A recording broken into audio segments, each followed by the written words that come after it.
Meeting of the Metropolitan District Commission in December 5, 2022. Meeting call to order. Roll call. John? DeBello? Here. John, how you doing? Adel? Here. Avedisian? Here. Pisano? Here. Buell? Here. Bush? Here.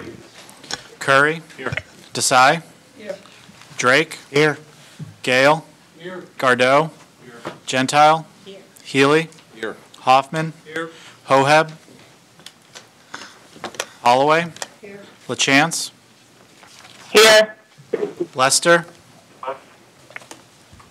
Here. Lewis? Here. Magnan? Here. Maniscalco? Mandyke? Here. Payne? Here. Patel?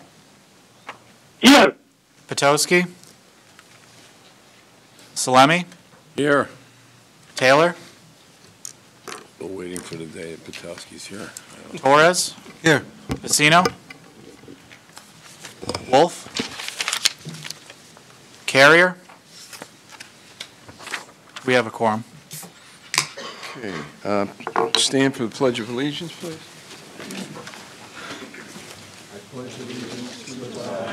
United States of America, to the republic which stands, one nation, under God, indivisible, with liberty and justice for all.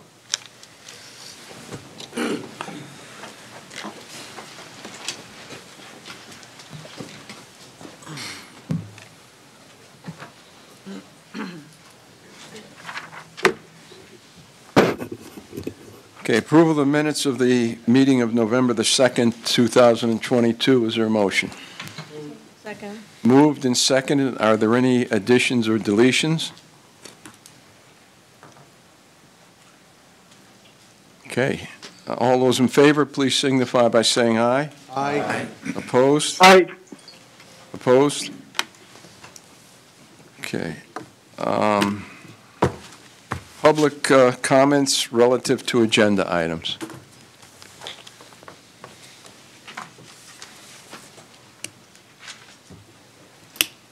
Hello, Judy Allen, West Hartford.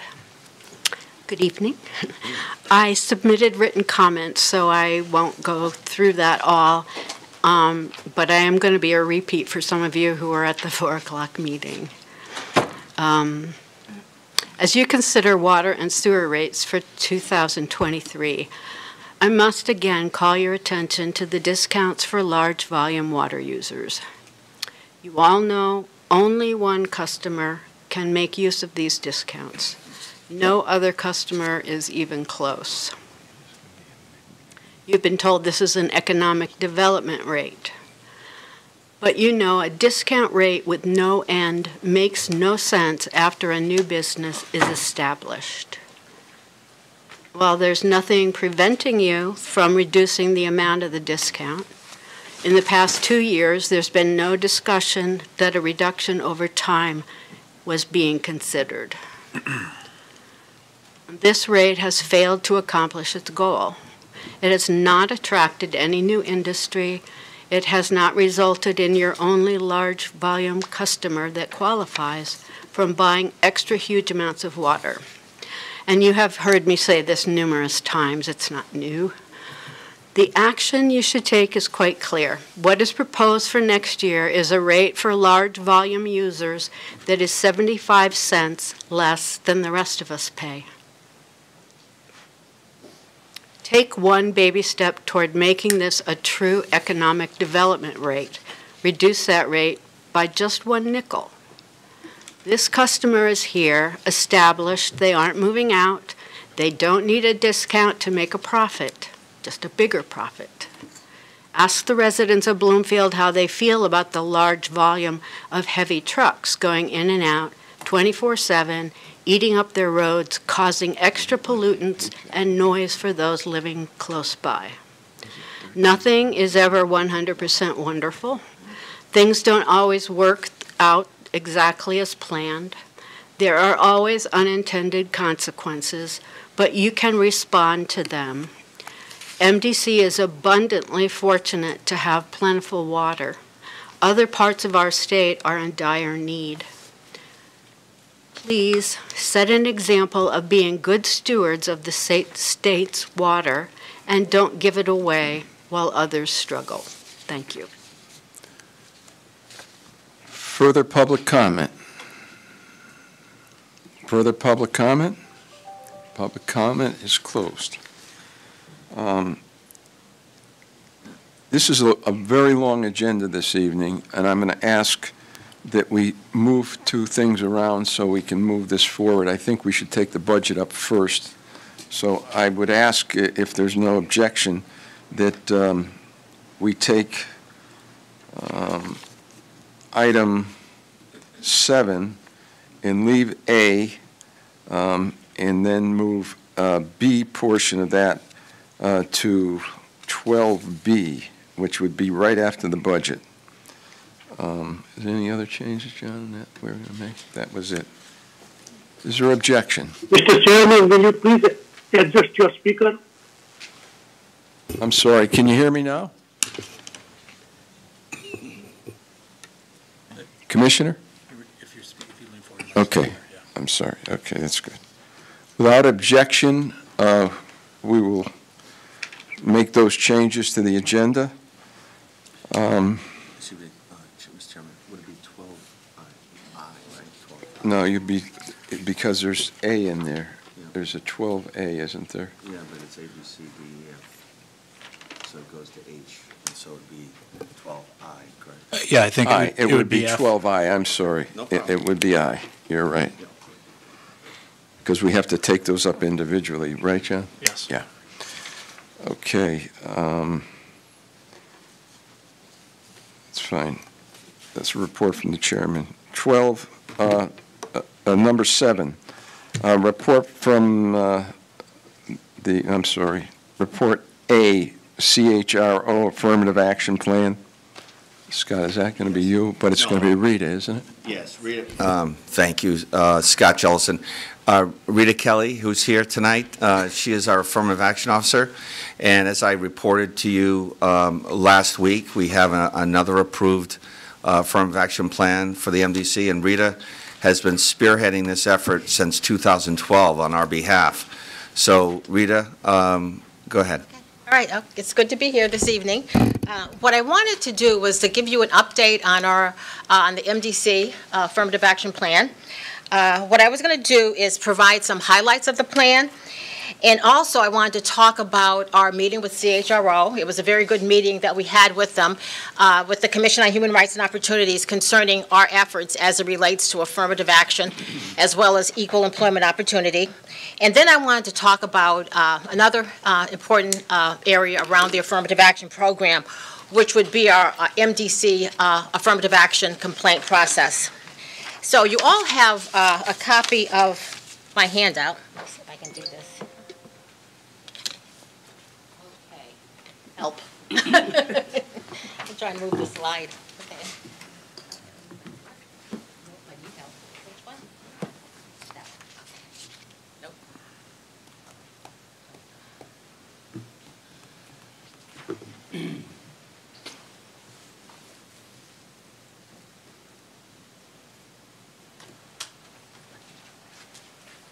Okay, so as we all know, MDC is required to submit an affirmative action plan on an annual basis to the Commission on Human Rights and Opportunities for its review and recommendation of our program. We've been doing affirmative action programs since 2011, and I'm pleased to say in the 12-year span, as Scott previously said, we've received approvals for each year.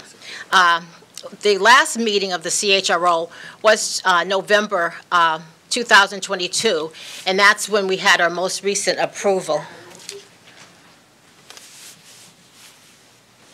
And what I wanted to do, because a lot of times people don't understand or don't completely understand what an affirmative action program is.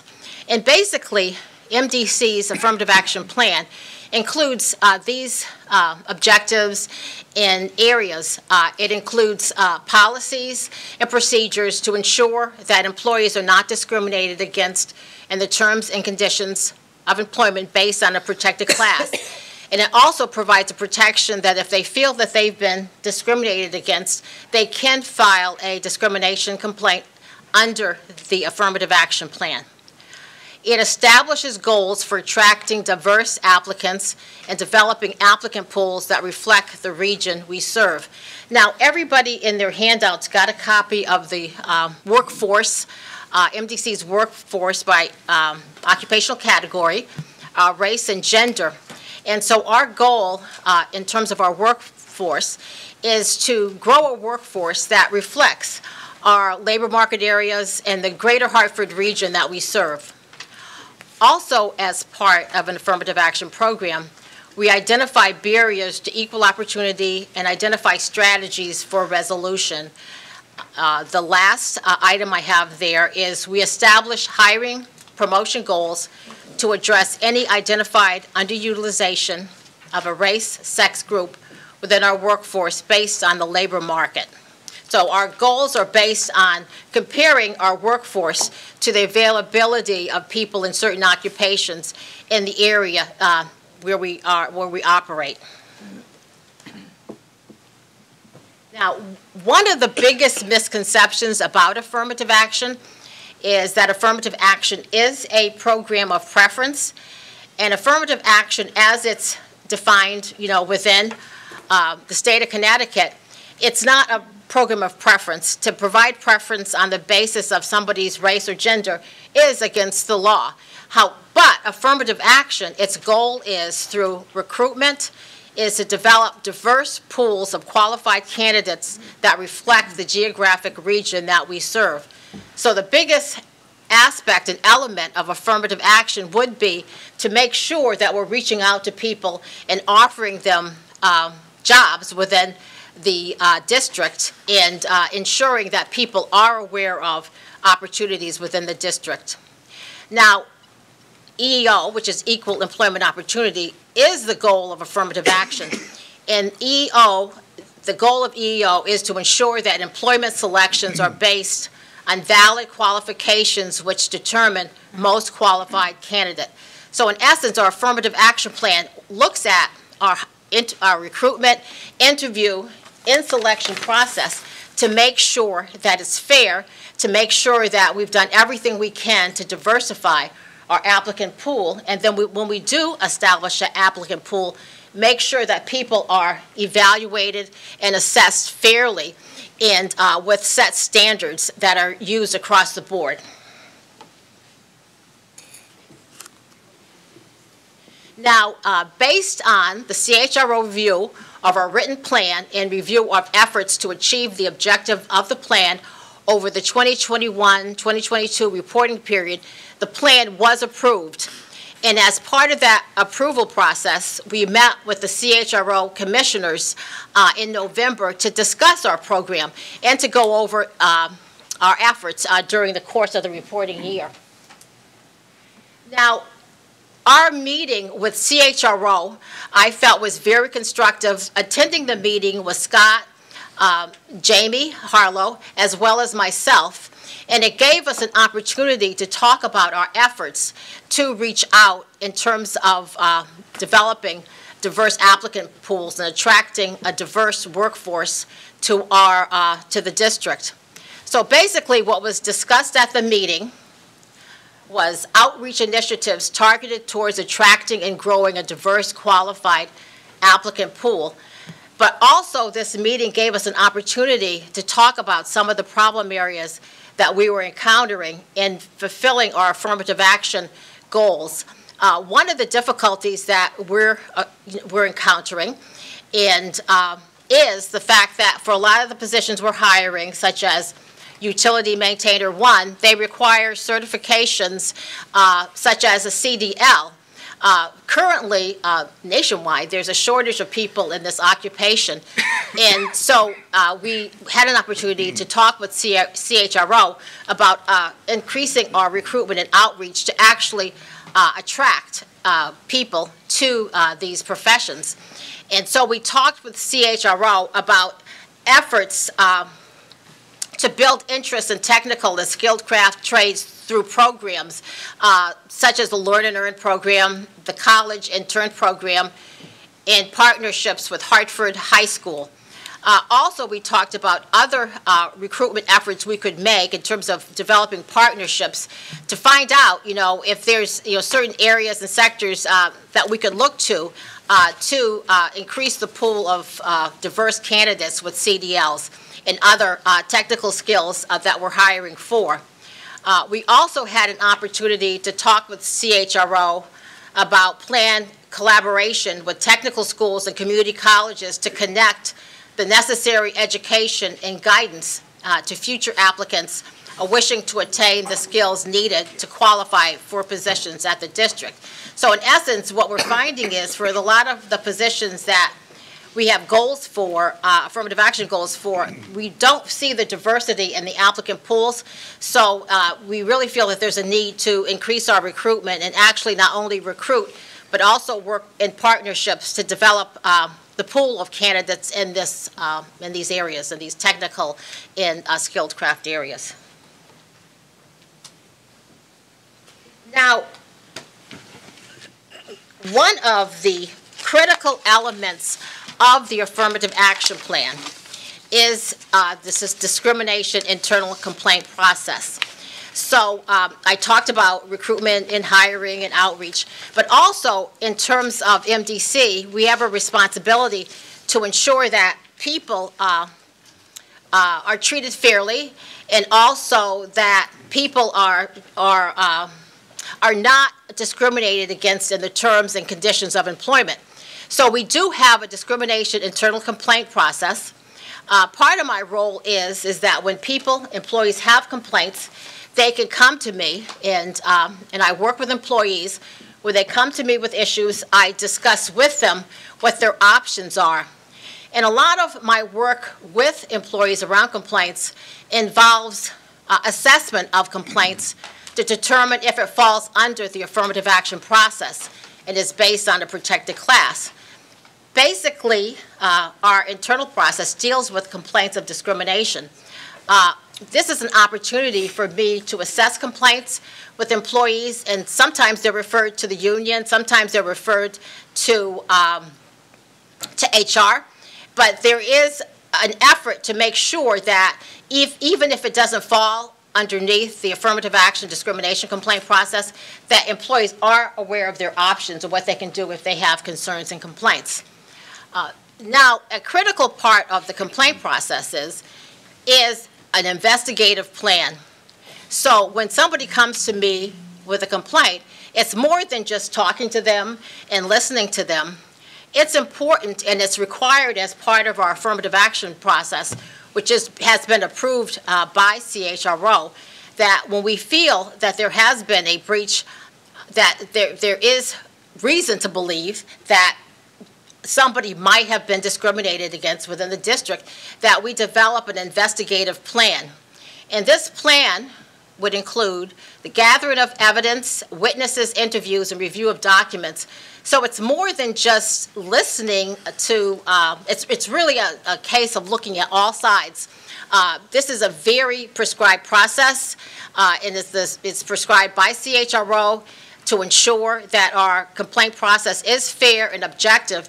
And not only does it protect people who come with complaints, but also it protects people who have complaints filed against them, and to ensure that it is a fair and credible process that has integrity to it. And one of the key, principles of our complaint process is maintaining confidentiality to the extent reasonably possible. So if somebody comes to me, I cannot, openly talk about the complaint. I must keep it as confidential as possible. When I talk to witnesses, I try to keep it as confidential as possible. So, so sometimes on the face of it, it doesn't look like a lot is being done. However, there is an investigative plan, there is gathering of evidence and witnesses, and there's a lot of effort that goes into making a decision as to whether or not there's sufficient evidence to substantiate a violation of our policy. Now, within our MDC discrimination complaint process, it's important that there be objectivity until there's a need for objectivity until complaint and investigation is completed and a finding is made. So basically, when somebody comes to me, I can't take one person's side over the other. I have to look at both individuals and treat both the complainant and the respondent objectively and not take a side. And I also have to acknowledge the right of respondents to respond to allegations against them, because obviously that's part of fairness. When people are accused of something, they have a right to know what they're accused of, and they have a right to know, and they have a right to defend themselves.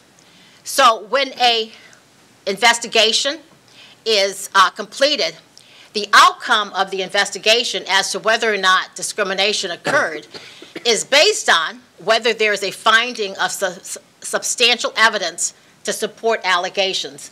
So in order to go forward with any sort of discipline against a respondent, there has to be substantial evidence to support allegations. Now, a lot of times there might be indicators that discrimination has occurred, but it has to be more than an indicator.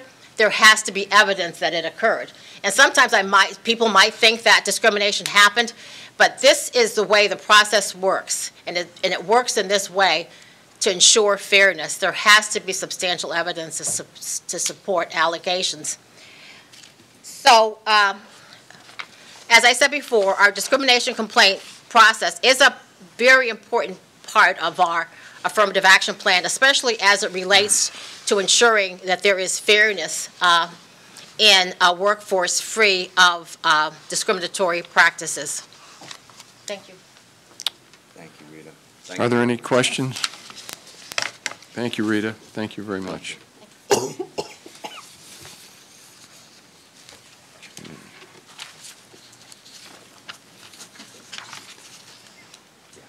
That's it, right? Yeah. Item 8, report from the district council. Thank you, Mr. Chairman. Chris Stone, District Council. Just a few updates, and certainly I'll answer any questions anyone might have. First of all, the Marriott Sewer Assessment Appeal, as you know from the last meeting, we were successful at the appellate level in overturning the trial court's decision. That appeal, that decision from the appellate court has not been appealed, so the lien that we have on the property stands, and that case has been concluded.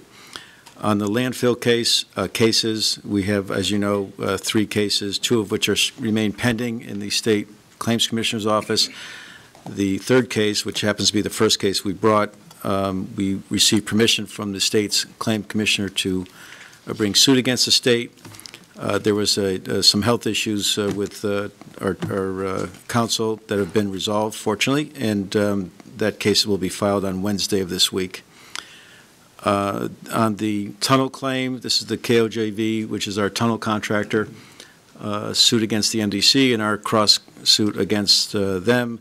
As you know, they had filed in federal court. We filed 2 motions to dismiss that claim, one for what's referred to as forum nonconvenience. They brought it in the wrong place. The other is they haven't followed the provisions of the contract in terms of negotiating and resolving the claims by going to the DRB. Those 2 motions are pending in federal court, and on the state court level, we have filed our claim against them to reinstate the DRB process. And again, that's in state court. The return date, or the date by which they had to file an appearance, is tomorrow. So it was filed approximately 30 days ago, and we're waiting for them to file an appearance on that. And finally, in an item that occurs later on in your agenda, or relates to an item later on your agenda, is the Colebrook matter with the Army Corps of Engineers. As you know, we have a hearing next January 5th and 6th, and we also have some filings that have to be made by December 16th, which we're working on in our office, and certainly will be prepared for that. The resolution that you have before you is a resolution of a stated intent of this board not to pursue any land sales as a result of, or should we be able to extract ourselves from the Army Corps of Engineers contract. So I'll get into that in more detail when the agenda item comes up, but it's really a statement of what our present and quite frankly future intent is in terms of our watershed lands. And with that, I'd be more than happy to answer any questions. Are there any questions? I just have a question. Has there been any more progress on being able to meet on the merits of the issue? There's, if you're referring to the tunnel claim, there's a, yep, there's a technical meeting in furtherance of an attempt to settle that's scheduled for December 15th of this year, so that's back on track. Okay. Notwithstanding the lawsuits that have been filed, there's still constructive negotiations going Hopefully forward. they show up. They'll show up. Yeah, it is. Okay. Last time, wasn't there, that was the problem? Well, there were issues that came up last time, which is unrelated to the litigation, but this has been scheduled, mutually scheduled, so absent some extraordinary event, both parties will be in attendance. Thank you. No further, Dominic? Thank you, Mr. Chairman. Through you to the Sorry, district. Commissioner Payne. Through you to the district council. The Marriott case, is that similar to the 777 case, which was a discrepancy on conversion of residential, commercial and residential, or not? No, the Marriott case had started as, that was a vacant piece of land on, I think it's Columbus Boulevard down, is that the Columbus Yeah, Boulevard? Columbus Bill? Boulevard. That was a vacant piece of land. That wasn't an intensification of an existing use. It was it's a different type of case. Appreciate that. Thank you. Thank you, Mr. Chairman. Further questions? Can you improve your Sure, microphones, Commissioner Patel. please? Go ahead. Commissioner? Yes, will you please ask everybody to speak in the microphone? I Yes. cannot hear clearly. Yeah, for the purpose of people that are online, if we can speak as directly as possible into the microphone, it benefits those people that are listening. Okay, item, let's see, we're going to 9. Board of Finance consideration and potential action regarding A, 2022 operating budget transfer. Recommended action is receive the report and adopt a resolution. Is there a motion? So moved, Mr. Chairman. Been moved and seconded. Okay, how are we going to handle I don't know. How do you want? I would think we're going to have, That's next. Yeah, this next one. That's B. Oh, This is just sorry, A. sorry. Oh, right, yeah, this is just A. Operating this budget is transfers. A. General transfers. recommended action, receive the report and adopt a resolution. Is there discussion? This is we're now into the budget. This is the 2022. 22 budget. Budget. These are transfers from the 22 budget, yeah. Discussion? If not, all those in favor, please signify by saying aye. Aye. Aye. Opposed? B, additional to the same 2022 budget would be a $10,000 to the Metro Hartford Alliance for 2022 budget year. Is there anybody here from the? Yes. Oh, I'm sorry, I didn't see Jim. Jim, right. Good evening. Thank you, Commissioner DeBella. Would you identify? David Griggs, President and CEO of the Metro Hartford Alliance. Excuse me, Chairman DeBella. If I might, this is John Myrtle. This was at the Board of Finance on November 9th. Metro Hartford Alliance early in 2022 had requested an additional $10,000 as part of the MDC's dues, and at Board of Finance, the commissioners requested that somebody from Metro Hartford Alliance be present to, I guess, explain the request, and so that's the purpose of this agenda David's item. the Chief Executive Officer. Yes, thank you, and I appreciate the opportunity to be here this evening to answer any questions you may have regarding the Metro Hartford Alliance or the request for the additional $10,000 that we made to each of our leadership and executive level investors, of which MDC is a leadership investor, and thank you very much for your continued support for the work we do in that level. David, could you give us just a little bit on what the shortfall was Sure. in 22? So, and what yeah, so caused the as we problem? came out of 2021 and COVID, we found ourselves at a significant shortfall with regard to our financing due to our inability to host in-person events, anything that typically would generate revenue for the organization. So moving into 2022, we asked our leadership investors to help us make up that difference so that we could continue to move forward with the work that we're doing. Did Aetna have anything to do with that? Wasn't the Aetna issue in the merger? Yes. So we counted Aetna as one of our leadership investors at a very high level right up until 2020 when they pulled out, which caused a considerable shortfall not only for us but other nonprofits around the region. That was after the merger. Correct. Right. Now it's CVS, I guess, is the owner. Are there any questions? Thank you, Mr. Chairman. Could you tell us exactly what you're charged with in terms of servicing Hartford and the greater Hartford area? Sure. So the Metro Hartford Alliance is made up of the Alliance essentially as an umbrella organization, but we have the insurance financial services work. We have the Hartford Chamber of Commerce that we kicked off kind of new. We consider it a 229-year-old startup. We reinvigorated it in 2020 and gave it a new charge to help small business in the city of Hartford. We also have the Connecticut Health Council and HYPE, the Hartford Young Professionals and Entrepreneurs, an attempt to help us retain the talent that our companies work so hard to bring to the Hartford region. Essentially what we're designed to do is we're an economic development organization designed to help bring new businesses into our region, retain the existing ones that we've got, as well as be the primary marketing organization for our city and region to promote living and working here in Hartford. Okay, and could you tell us how many staff members you have? We currently have 14 staff members. Okay. And how many staff members did you have pre-COVID? Pre-COVID, we had 21. Thank you. John, Commissioner Avedisian.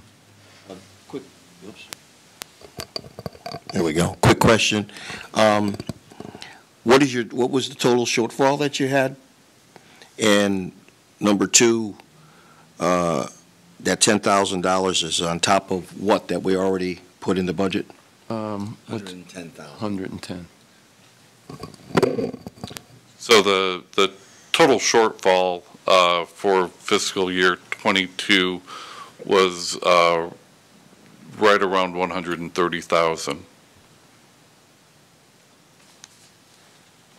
Thank you. Further questions? Commissioner Gatto. Thank you, Mr. Chairman. Commissioner Gardo here. So the MDC is a leadership investors in I got to speak into this. That's so fine. Thank you. So how many other leadership investors are there, and did they participate with this call for extra funding? Yeah, thank you. We have 13 executive and leadership level investors, and yes, we had approximately 80% participate. All right, thank you. Yes, sir. Further questions? Further questions? I keep forgetting. Commissioner Hoffman? Yes, Commissioner Hoffman, thank you, Mr. Chairman. I would like to introduce an amendment to passage of this item, if that's correctly in order. Amendments in order, go ahead.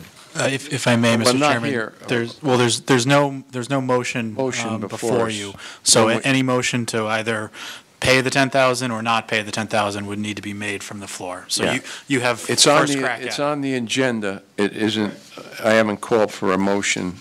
We wanted to have the I'll wait. merits of what we're talking about discussed and questioned, and then a decision would be a motion. Once the main motion is proposed, the amendment's in order. Thank you. Further questions? Commissioner Curry.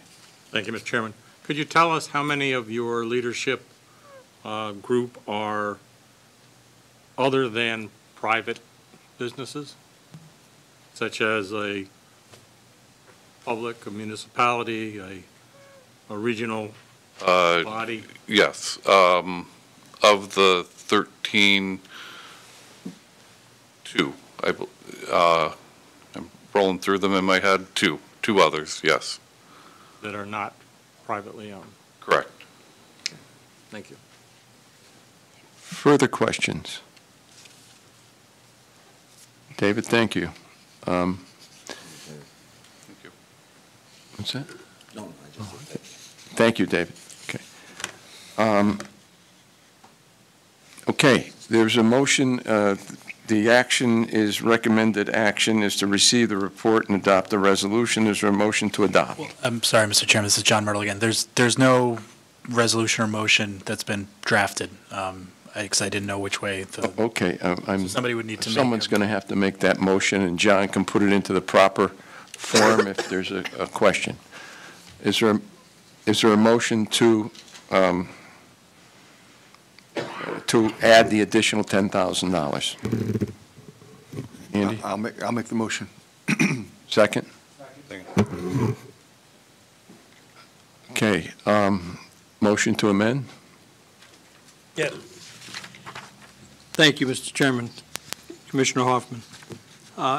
What I'd like to address is, through this amendment, is the ad hoc nature of requests that we get from time to time. Sometimes these requests lead to a lot of prolonged discussions that go on sometimes in multiple years. And so we have to be very careful, because any request that comes into us will have to directly impact our customers, because it's their money that we're determining is in fact a good idea. And I'm not arguing the idea at this point. So what I'd like to propose is the following: that any future requests for funding, in addition to the funding provided in an adopted annual budget, must be submitted in writing to the Board of Finance, and thereafter the District Board for consideration. Is there a second? Second. Second. Discussion? It's reasonable. Mr. Chairman, Commissioner Curry here. I'm not quite sure how to tack that amendment on to the motion to approve or to not approve. Maybe it's a standalone, but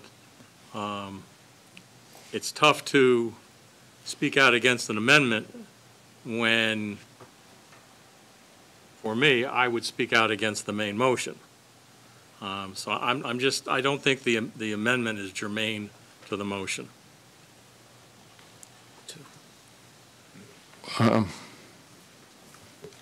Chris, what's your? Yeah, thank you. Chris Stone, District Council. To the extent it refers to any future requests, I assume it's you're referring, Commissioner Hoffman, to future requests of the Metro Hartford Alliance?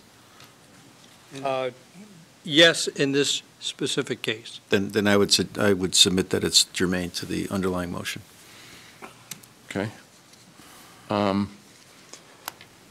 Again, let's just understand, this is an amendment to a request for the $10,000, and what your amendment is process in any future amendment. Okay, fine. I agree. I think we can deal with that issue. Ultimately, it would be the Board of Finance that would have to go to anyway for the approval of anything in the future. Yes, and you're talking about in an instance where it's introduced to the board without going to the Board of Finance. Correct. Okay. Further Shouldn't these be two separate items, like Commissioner Curry said. I mean, what if you want to vote no on the first one, but you want to do what Mr. Hoffman said? Well, then, if you voted no against the main motion.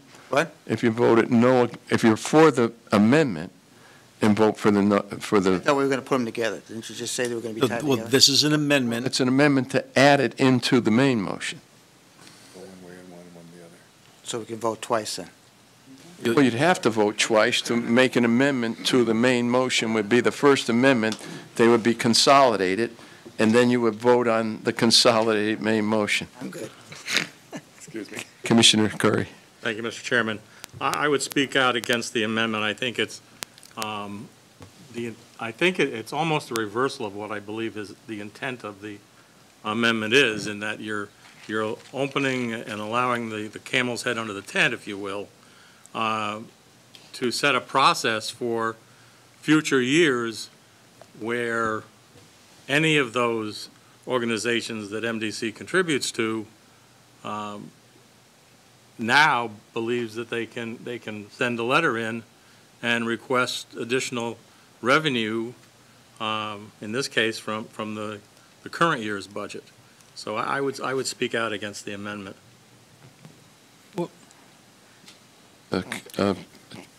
Chris? Yes, Mr. Chairman. Thank you, Mr. Chairman. Chris Stone, and I'm not going to debate whether it's right or wrong to adopt the amendment or the underlying resolution. That's not my charge. But I will suggest that my understanding of the purpose of the amendment is to make sure that any future requests, not to encourage them, but to make sure if they're made, and anyone can make them, that they're made in writing and that they go through the proper process prior to reaching this body. If I'm wrong, Commissioner Hoffman, correct me, but. It's based on my experience on the Finance Committee, we have, in fact, had requests come in, be discussed, and not taken action on agreeing to those requests. My point is, this request did not come to the Finance Committee, and I think it should, in fact, have gone to the Finance Committee for consideration and possibly approval, in which case the Finance Committee would then suggest to the board that this is, in fact, a good contribution that we can make. So it just avoids a lot of discussion. I think this was the issue that was raised at the Board of Finance, and it was requested at the Board of Finance, was it not, Scott, that we bring Metro Hartford Alliance in to explain the $10,000 issue, not to not do that would not have been to bring it to everybody's attention, because the Board of Finance was reporting the document to the board. So it was, Scott, go ahead, buddy. Perhaps, Mr. Chairman, Commissioner Salemi, perhaps District Council can help clear this up, because I thought that when it came before the Board of Finance, that this request is related to the 2022 budget, not to the 2023 budget. And I don't think that I'm not sure that the Board of Finance, procedurally, that it has to go to the Board of Finance. I thought what we heard at that meeting was that it's the district board that has to actually approve. Is it a transfer? Is that what's going to happen? Is it a transfer of funds if we approve it, or? I'm not sure where the funds are going to come from, but it's a budget that the Board of Finance has already passed. It's the 2022 budget, not the new budget. Am I correct about that? That's correct, but you're amending that existing budget to add this in. It's not it's additional monies beyond what you approved in December of 2021. What the Board of Finance approved in 2021, and what this board approved in 2021. So that's why we felt it should go to the Board of Finance initially, and then to the district board. You were asked a question by Scott. Is this new money, or is this a transfer? Or? Well, it's Scott. Yeah. Go ahead, Scott. You made the recommendation. I apologize. And I've said this at the board level before, as we were going through this COVID-related issue, and Metro Hartford came to us, the chairman and I, and said, you know, we've got this problem, $130,000 bust in our budget.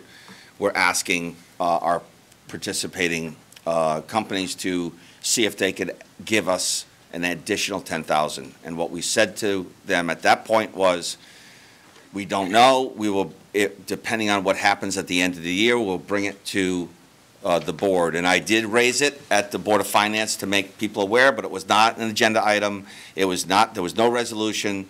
And I know Commissioner Hoffman was concerned that it should have been. And so through the discussion at the Board of Finance, I think twice, the recommendation was to send it to the full district board. And as you know, the board approves the budget.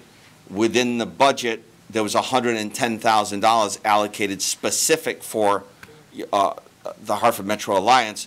So I don't have the authority to pay another $10,000 without approval from the board. Right. So that's why we're here. You know, I have recommended that we support them, and that's why it's on the agenda. Commissioner. Yes, Commissioner Torres here. I supported the amendment, not on the merits of receiving the money, but in terms of the process of trying to keep things always organized and consistent. Board of Finance goes through a process of determining what that budget would look like. And I think that anything that has to do with any particular changes in the budget for any year, whether it was past or going forward, should have a recommendation from the board, because they'll look at the budget, they'll figure out if the money's, first of all, if they think it's a good thing to do, where the money's going to come from, and then make a recommendation as to whether or not we can afford to do this. So I have a great deal of confidence in the work that the finance board does in determining how the dollars of the MDC should be spent. I also am concerned about doing what we're doing today, because then we open it up to anybody coming in and saying, well, I can circumvent the finance board and come to the board, and ask for additional dollars, at any given point in time, because for whatever reason, and there may be very valid reasons, but we then circumvent the process, that we're trying to establish, which is consistency, in an organized manner to make these decisions that then come to the full board. So we don't have to get into a big discussion here, nickel and diming budgets, when all this work should be done, where it has a place. As each committee has its own responsibilities, and workload to help us make those final decisions after we get, consultation from those committees. So that's the way I see it, and I think that down the road, if needed, we may need to make sure that we codify in some form or fashion that anything that comes into from anywhere, should follow this process, so that we don't leave it open, and make it arbitrary, which is not a good thing. I think that's what the amendment is doing, is it? For this particular situation. But I'm saying that down the road, I think we need to consider how we deal with this, and maybe a resolution comes forth from the Finance Committee making that recommendation that anything that comes in, should have that overview and Commissioner. Due diligence on the part of the Finance Committee to make a good, solid recommendation that we can then vote on. Right. And I think that it was an oversight in terms of the consideration, and the problem was the recommendation was going to go to the board anyway. In other words, we were recommending the whole budget, and it was a timing issue to get the Metro Hartford Alliance here to discuss what it actually was. And that's basically how we ended up in a situation on $10,000 here. Further discussion on the amendment? All those in favor, please signify by saying aye. Aye. Opposed? On the main motion, discussion. If not, Commissioner Curry. I would just briefly state that we're a regional authority. We're not a private entity. We don't answer to business partners. We don't answer to stockholders. We answer to 8-member towns, and then with the customers, and we set the ad valorem and the water and sewer rates. And I'd like to think that we're a pretty conservative group in terms of finding a budget, and I just think this sets a very bad precedent, and I'm not in favor of it. Even though I understand that there may be a need, because of COVID, there's a need for everyone out there. Further discussion? Commissioner Godo? Yes, Commissioner Gardo here. The next year's budget starts in 25 days or whatever. Could we just kick the can and put this in next year's budget and be done with this right now? Because, add $10,000 to that. Or is it needed by the Metro Hartford Alliance today? Chief Executive. Yes, thank you. This is Scott Jellison. We have the same problem, Commissioner. So the budgeted amount for 2023 is $110,000. So I don't have the authority to pay $120. So you have the same problem for 2023 as you have for 2022. The problem is not that we don't have the money, we have the $10,000, but I don't have the authority as a CEO from the board to give the Hartford Metro Alliance $120,000. So that's the problem.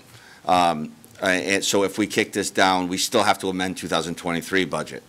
Right, that might be easier than, if I can, Mr. Chairman, that might be easier than what we're going through right now. You mean do this in a future meeting? No, tonight for the, amend the 2023 budget tonight in 10 minutes or 20 minutes from now. Isn't that what we'll end up doing? You could do that. No, because it's, I can't. It's immaterial. If you want to do it that way, that's fine. If in 30 seconds, we just do it right now. Well, we've already spent. Yeah. The vote on the motion as amended. As amended, 2022. right. Further discussion? All those in favor, please signify by saying aye. Aye. Opposed? Aye. Opposed? No. Okay. Item, Chairman DeVoe, abstain from the vote, please. I abstain from the vote. I'm abstaining from the vote. Thank you. you want to state the purpose? Or you're abstaining from the vote? Okay, Correct. no problem. You're abstaining. And Generally, you're supposed to. if I might, Mr. Chairman, this is John Myrtle. I just need to record the votes for the minutes. I had Commissioner Curry, Gardeau, and Avedisian as noes. Was there one more? Okay, thank you. Okay. Next item is, where are we now? Item 10, Water Bureau consideration and potential action regarding A, the 2023 district water rates. Proposed, there's an amendment here. John, why don't you articulate the amendment? Someone to move the motion. Is there a motion to adopt? So moved. It's been moved and seconded. Is there a motion to amend? This is John Myrtle, if I might. In your materials, there's a proposed amendment to the water rate that's contained in Water Ordinance W1F. It's the non-member town capital improvement surcharge. And the reason for this amendment is that rate varies by town based on the projects that occur in the town, and then also by meter size. Immediately prior to the rates being published for the public hearing, a 6-inch meter was installed in Glastonbury, which was the first 6-inch meter in that town. So there was no prior 6-inch rate in Glastonbury. So the proposed amendment is to incorporate a 6-inch rate, which also lowers the other rates in that town. Are there questions on the amendment? Move the amendment. Second. It's good. Okay. Moved and seconded by Commissioner Payne. Okay. Is there discussion? If not, all those in favor of the amendment, please signify by saying aye. Aye. Opposed? Okay. On the main motion, is there discussion? If not, all those in favor, please signify by saying aye. Aye. Opposed?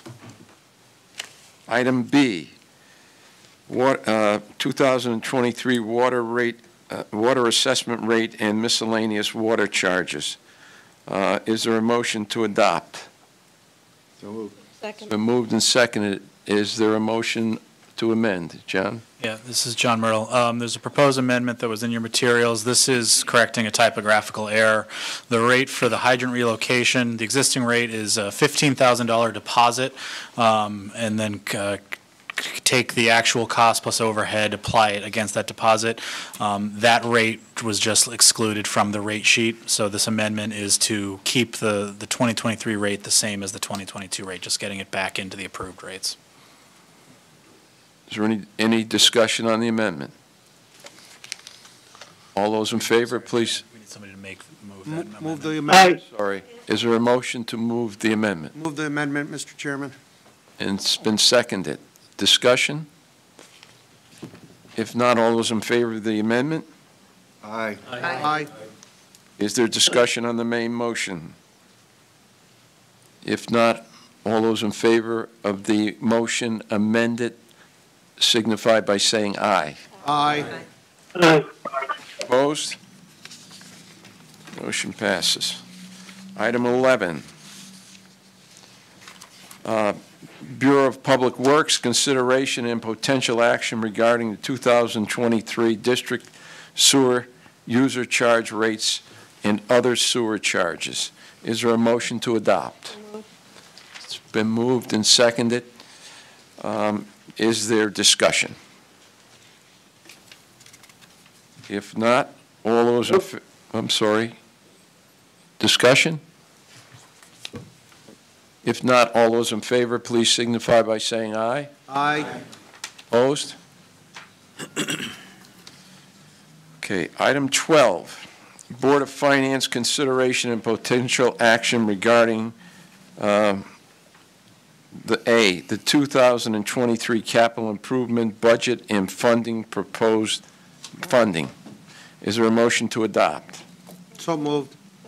Been moved and seconded. Is there a motion to amend, John? This is John Myrtle. This amendment was added to your materials in open text today, so I'll explain in detail. The CIP resolution is quite long.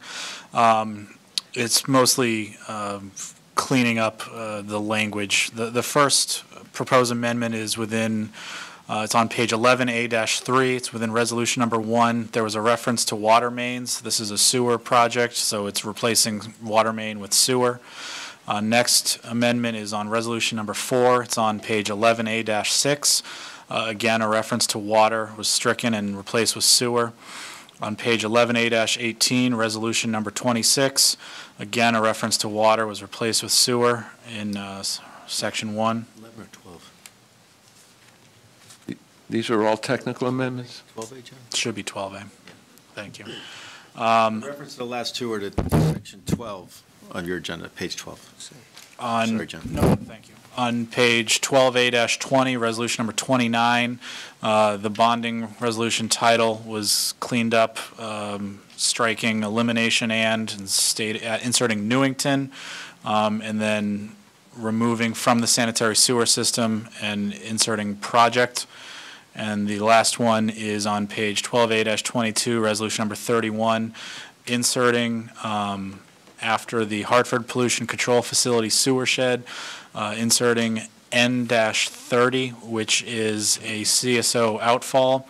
And in section 1 of the resolution, it's adding after the Hartford Water Pollution Control Facility sewer shed, as required for consent order compliance at CSO N-30. Basically, all technical amendments to the language in the motion. Okay, is there discussion on the amendment?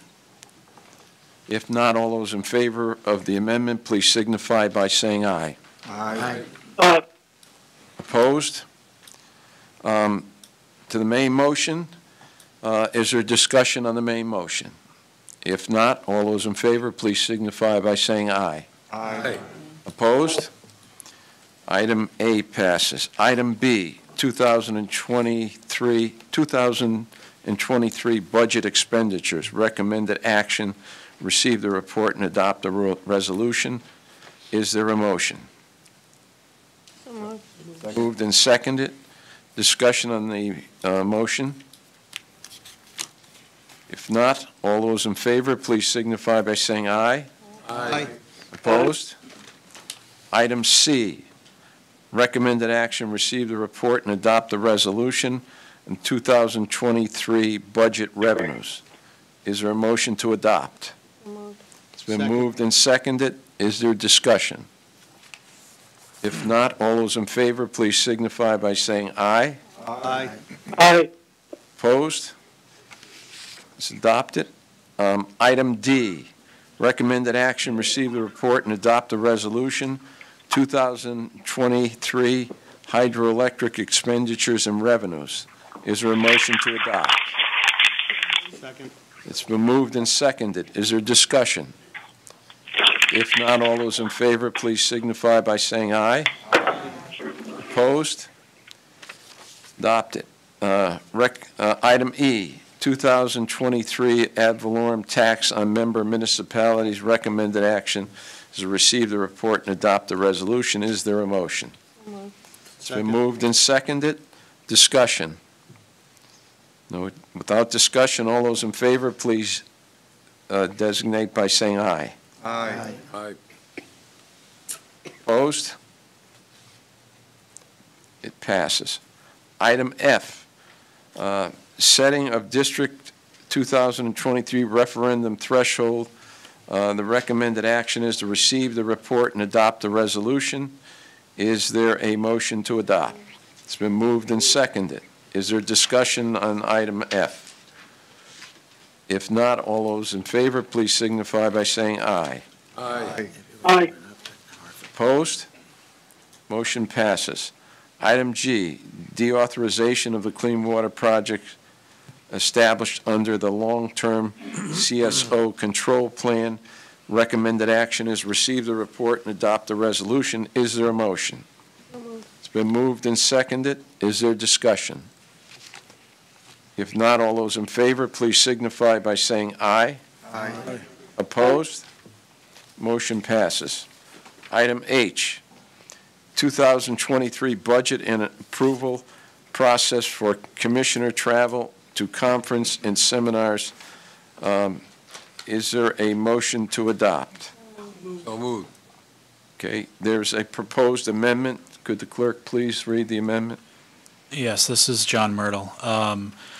This item was passed by the Board of Finance at its November 9th meeting. It was provided in your materials, and the proposed amendment is in your materials.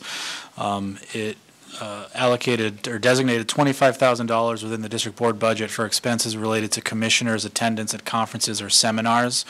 The proposed amendment makes the potential expenses broader than merely just attendance at conferences and seminars, and it's related to commissioner expenses related to district business. There's also in those amendments, or is that, there's three amendments, isn't there? Well, it's one full amendment. But there's also three additional resolution paragraphs. It includes the approval process where a commissioner seeking reimbursement fills out forms, and it's done in accordance with employee standards for travel, and the approval for these will be by the district board chairperson, the board vice chairperson, and the Board of Finance chairperson. They will review the proposed expenses or reimbursement collectively. And they'll determine between the three, yes or no. Yes. Okay, discussion on the amendments. If not, all those in favor of... Somebody to move the amendment. I'm sorry, move the main motion. Is there a motion to adopt? So moved. It's been moved and seconded. Okay, on the motion to the proposed amendment, is there discussion? If not, all those in favor of the amendment, please signify by saying aye. Aye. As to the main motion, is there any discussion on the main motion? If not, all those in favor, please signify by saying aye. Aye. Aye. Opposed? That's it. Okay. That's the adoption, except for we have something in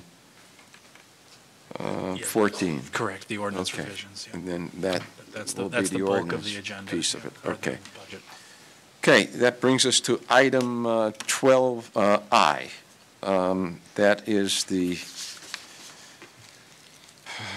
2003 Barrington Wells Comprehensive Management Study of the Metropolitan District.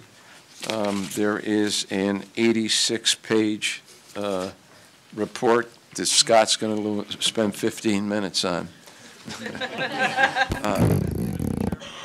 No, this is going to be, Scott will articulate this, what is in this report. It has been just circulated, I think, what, yesterday or? Today. Today. Today. So we're not asking for speed reading. Yes, Commissioner Kerr. I just want to suggest to the members here that the 86 pages is great, but it's only an abbreviated document. But some of the questions you may have may be answered in chronological order. So allow Scott to finish the report before we ask any questions. Yeah, I think what we're going to really end up doing tonight, because very few have gone through this, and that we're going to have a series. This will be referred to the PP&I committee, and there will be a series of meetings on each part of it so that everybody can spend time, go through, ask Scott questions, have staff there that can be supportive of what we have to if there's additional information. Why don't you articulate that? Scott, go ahead, you got the floor. Just a quick question, Mr. I'm Chairman, sorry. if you don't mind. Yep. Commissioner Payne. Thank you. Why would it be referred to PP&I? Isn't there a better committee that, well, just curious. Better?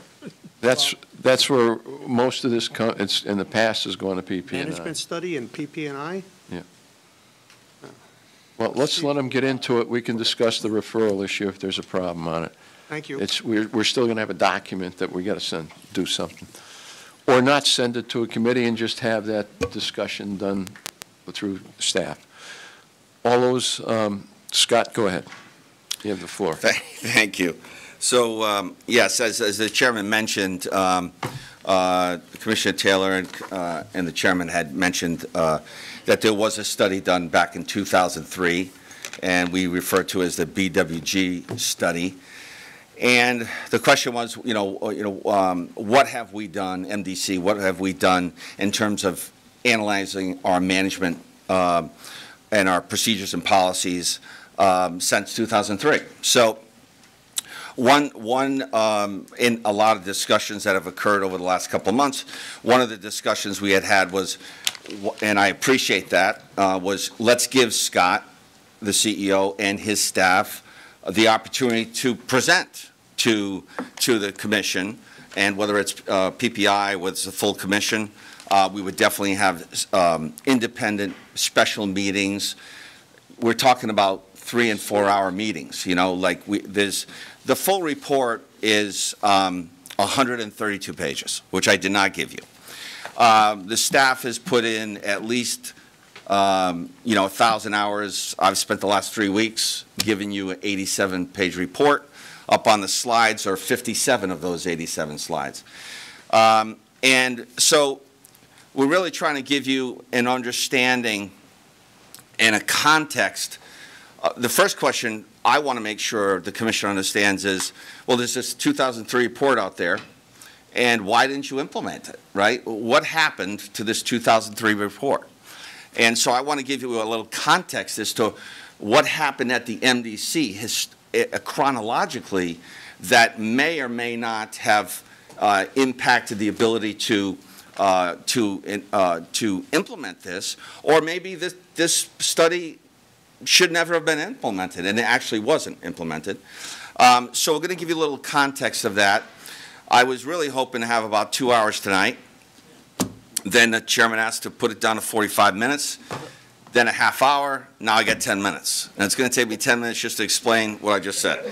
So we started at 20 minutes. Right. But really, I'm going to really just, what I really want tonight is to really just give you an understanding of this 2003 report, and it was sitting on a shelf somewhere, and what happened, right?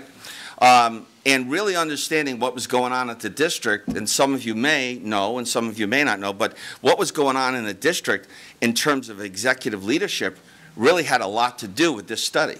So with that, I just want to make sure that as Commissioner Curry, which he's a wonderful commissioner because he reads everything I give him, and he read the report today. We sent it out at 3 o'clock, and he read it. In order for me to present a summary, I cannot present the 21 recommendations that's in here. It doesn't have any flow. It doesn't explain. It just identifies 21 items that should be considered with no consideration of priorities or things that need to be integrated prior to, a how-to manual. So what I simply tried to do in this summary is to say, here's what happened at the MDC since 2003, and how do some of those recommendations, how were they incorporated or not, and why?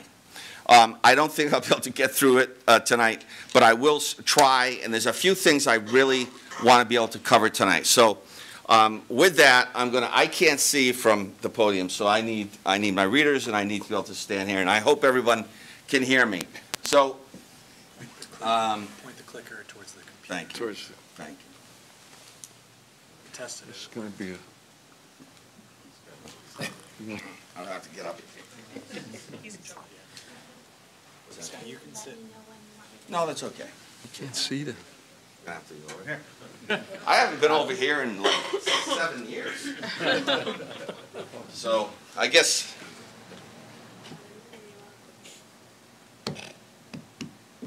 You know what? You're gonna have to just. John, Tommy's down this way. Okay. Let me see if it works. Okay. And I'm going to stand up because I can speak better. What's the call? And faster. And then faster, right? So, and I'm a righty, so I'm going to stand over here. So I'm going to really whiz through these slides because there's 57 of them here, and I really expected to have more time, but I know we got a huge agenda. So, hiring a consultant or a contractor to do anything for anyone, the consultants only know what they're told, right? It's an interactive process. So I'm a consultant, I'm hired to do a scope, and I need to speak to the people at the MDC to understand what you do, how you do it, and really understand how can I recommend to fix something that may or may not be broke without really understanding and talking to people. So in the study that you have, and we sent it out a couple times, they had spoken in 2003 with 70, I'm sorry. They had spoken with 70 individuals. There was 649 employees at the time. So we don't know who they spoke to. We don't have any records of that. They spoke to commissioners, the executives, the managers, employees, totaling 7 people with about 100 meetings. But we have no understanding of the breakdown of who was spoken with. This is really important. This is probably the most important part of this study. As any study, the contract was signed in the spring of 2003. So as you know, when we do a project, there's years or at least a year of planning in terms of developing scope, in terms of identifying what you need from the consultant, and then advertisement. So there's a lot of planning that goes into these types of documents. So the study was signed in the spring of 2003. There was a CAO, which is Chief Administrative Officer, that was brought in 2000, and a new COO, which was part of the recommendations and brought in 2003. The CEO prior to Mr. Rhodes left in 2000, so I would assume that the CEO in 2002 was aware and part of the planning of this study. And then the list of Bob Moore as the CAO and Dominic DeGangi. The most important part of this was the information that was being generated came from these individuals. I mean, they were the leadership at the time. By 2004, the CEO had changed, had left. In 2005, we had a new CEO. And 2006, the COO left. So all of the individuals that were party to planning this study were gone before it even got off the ground. So when you ask your question, where was it? It was on a shelf somewhere because the people who created it were gone, right? So that's a really important component. There's a lot of, in my opinion, I'm lucky because I've been here since 2006, so I've seen a lot at the operation level, so I've understood these silos. They refer to them as compartmentalization. There was a lot of that. A lot of departments didn't interact with each other, and there was no business model and procedures that forced them to work together. And it's apparent to me, understanding what I know about the MDC, that the report has 21 recommendations. It didn't identify the root causes of problems. It just identified a problem. And the recommendation, in my opinion, was really, if we would have implemented it, would have made it much, much worse. For example, the recommendations were to basically, and what happened from 2000 to 2003, all of the engineers, a central engineering and planning department in upstairs on the 3rd floor, was divested into the departments. And the plan was to create even worse silos between wastewater, water, and even create a new silo, a new business model for increasing recreation and forestry. So that was a challenge and a problem for me understanding what I know, that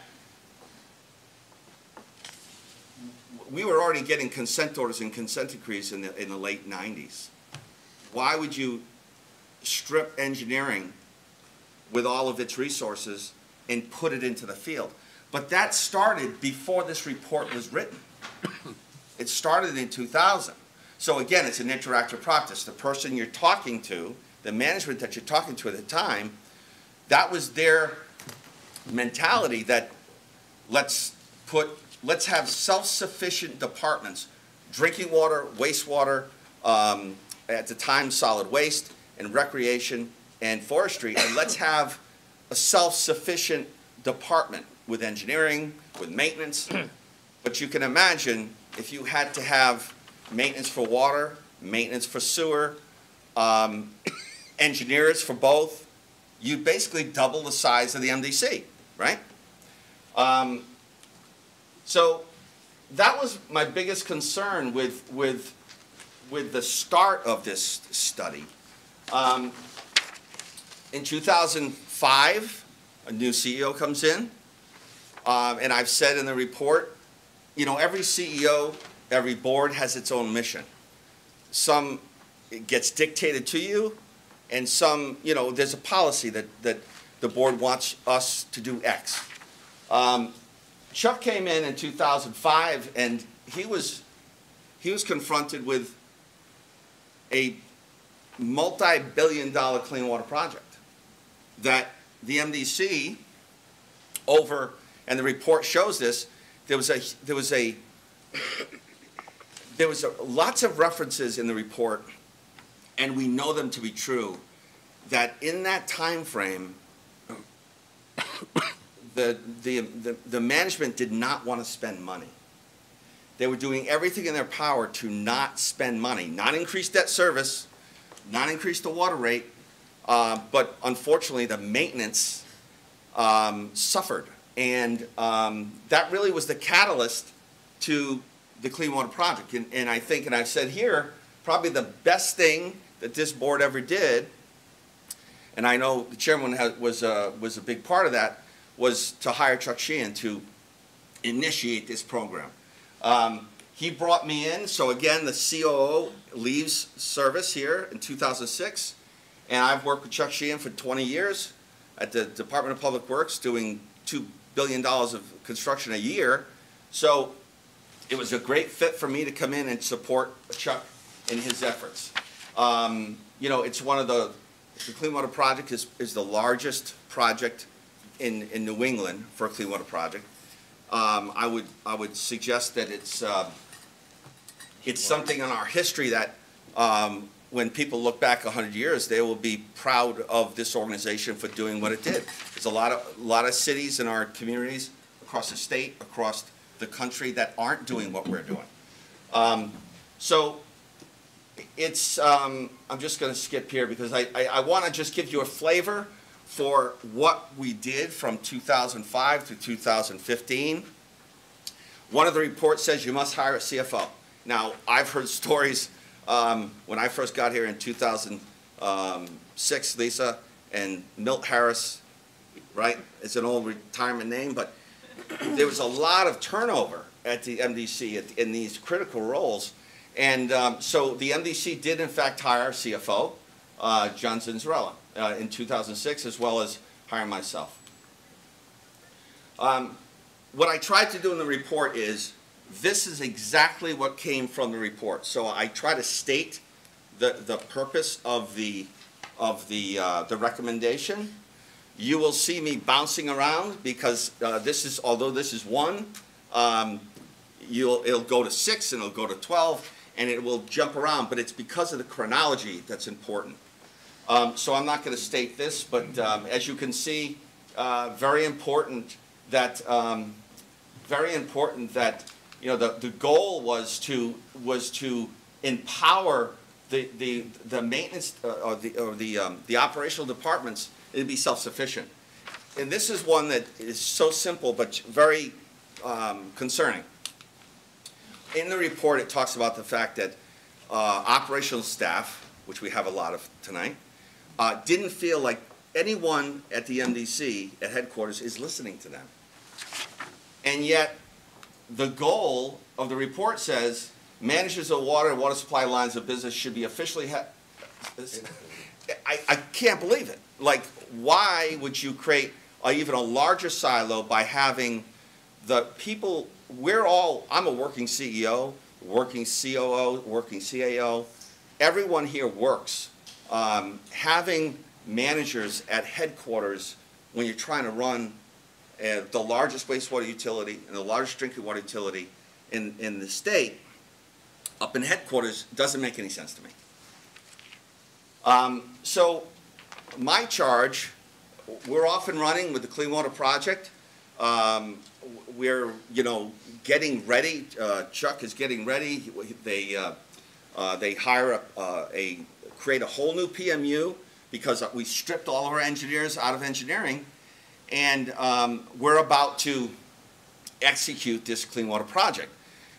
The problem was operations was not ready for this. Now remember, in operations, we're working on fixing our own stuff. Every contractor and developer that wants to put in a new development, our staff has to do something, put in hydrants, tap water mains. We have a lot of our own work to do, and one of the challenges I was aware of, and Chuck was aware of, was that the Clean Water Project was going to double the amount of work that operations had to perform. But it wasn't ready for it. It was completely disorganized. The report doesn't even give operations any credibility. It's more of just a mega process, they call it, that would be, self-serving engineering and the other departments. So there was a lot of things that really, in the report, to me, again, I've had the experience of being here for a while, so I really understand operations and how these things impacted. But I just want to give you a few things to note. We had a dispatch center, and the dispatch center was simply 2 or 3 individuals, and it worked for the Department of Operations, which is really the sewer and water department. That's where they fix the water mains and the sewers in the streets.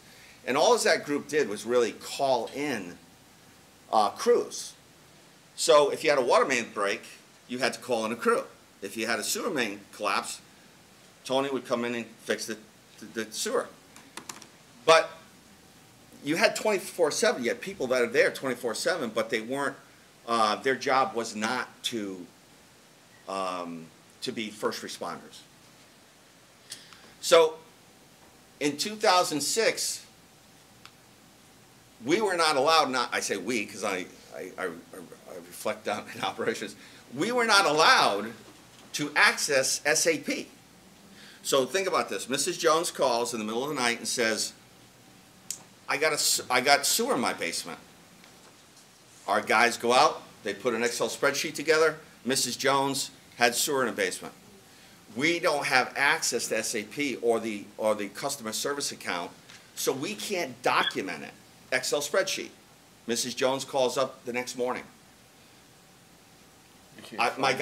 Your guys were here last night at 2 in the morning, and they told me it's not my problem. It's an act of God. And our customer service reps had to say, Mrs. Jones, I don't know what you're talking about. Now, through the report, it talks about customer service. It talks about, the problems with customer service. That wasn't customer service's fault, right? That was leadership's fault. That was the lack of leadership and the lack of business processes that were not developed here at the MDC. I've got a little treat for everybody. Oops, sorry. I got a little treat for everybody because I love this kind of stuff. I put spaces right there because everybody see these copper pipes. They're in front of Dave. They're in front of you, and there's one over in front of Commissioner Hoffman. Does anybody know what that is? It's what we call a spacer. Now, think about how simple this is. Customer service doesn't know what it's doing. People call, they're frustrated, they don't know that our staff was there at 2 o'clock in the morning. We're not collecting revenue. It's all because of the spacer. And the spacer, this report doesn't even know spacers exist. And here's the problem. Contractors would come in and develop 50 homes, 20 homes, 30 homes. A lot of homes in Windsor and Glastonbury and other parts of the rural parts of the district. They'd go to the yard, they'd ask for spacers. What does the spacer do? It tells the plumber, here's the space that you need for our MDC meter. So we physically give that to the developer, the plumber. He puts it in, he pipes up to it. Now he knows he can bring a meter and put it right in, it will fit perfectly, right? Here's the problem. We didn't record it. We had no way of keeping track of spacers. So can you imagine the number of phone calls, the lack of revenue received, all of the things just because of a spacer? And that's my point for this report. Root causes were never addressed.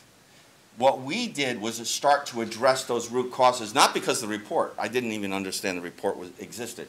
But we did it out of necessity.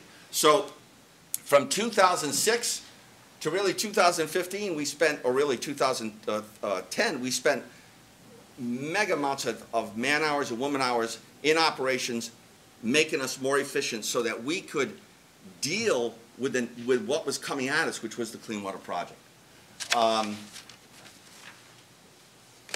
This is just another example of what we did, right?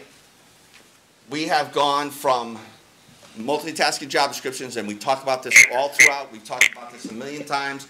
How do we do more with less? Multitasking job descriptions. We would not be here today if it wasn't for multitasking job descriptions. This is a work order. So what is a work order? Somebody needs something fixed, right? Replace a hydrant. Hydrant needs to be replaced. Tap a water main. Anything that the MDC operations would do, a work order is created. In 2000, there was about 4,000 work orders a year.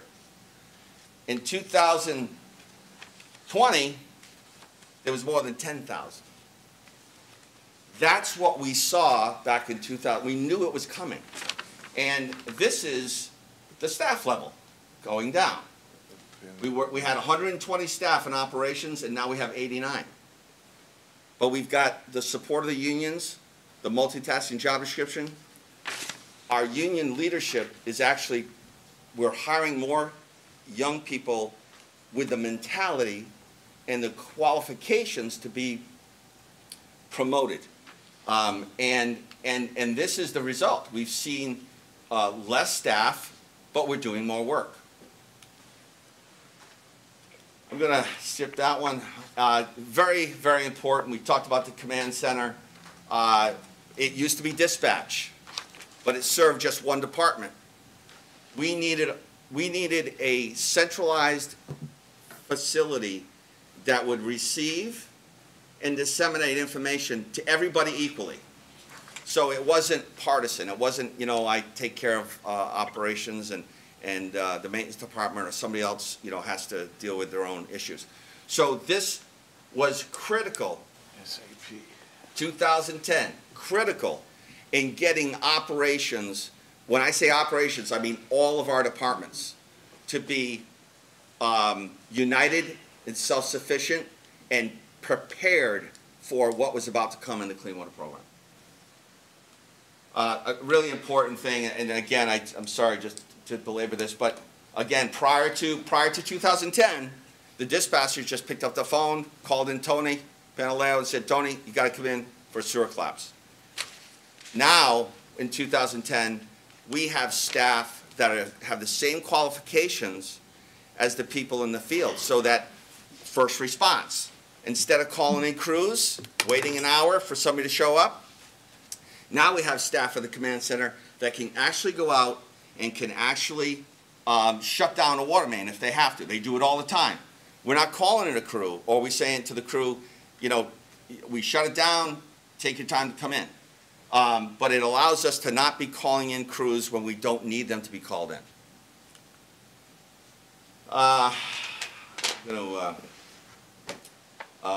This is an important component to the study. The study recommended we should expand our lines of business, which would include recreation and it would include forestry.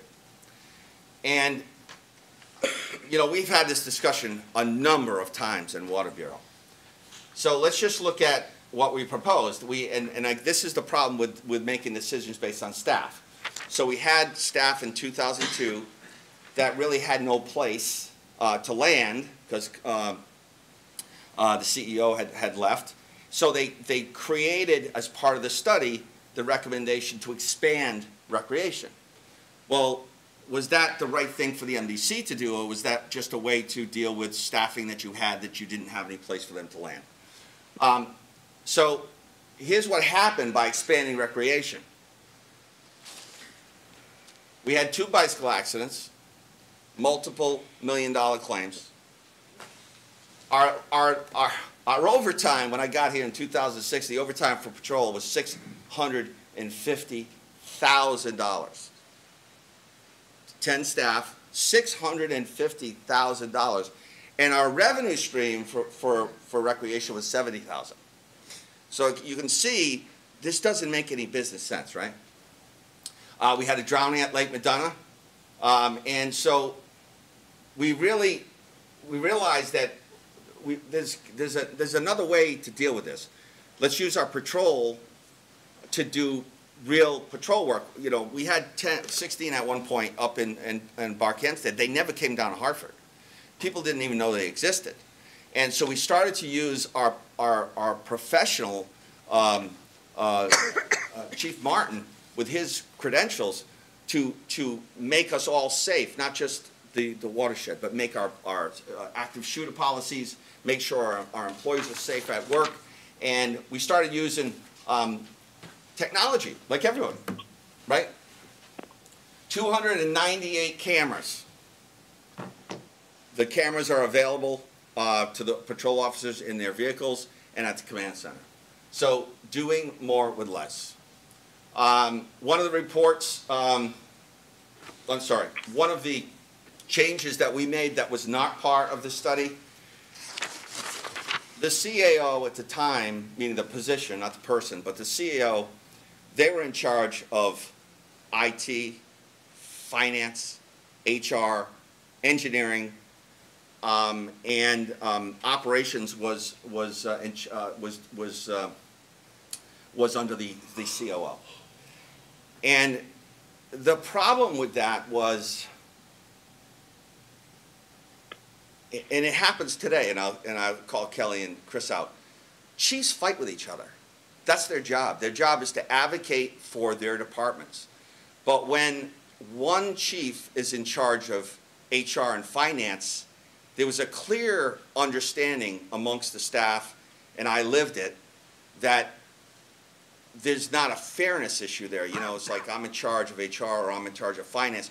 So what was happening was they didn't want to spend money. Don't spend any money.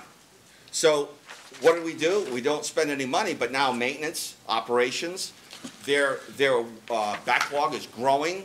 They don't even have the ability to perform and do their jobs, and yet engineering was dismantled, and there was no way for engineering to support and design and build projects that would help and reduce the workload of operations. I use one example. It's my first claim to fame here at the MDC, which is Claremont Street. I'm out at Claremont Street, and I don't know where you were, Tony, but Dave Hartley was the supervisor of sewers. And I was out there with the crews, and they said to me, this is the 13th sewer collapse on Claremont.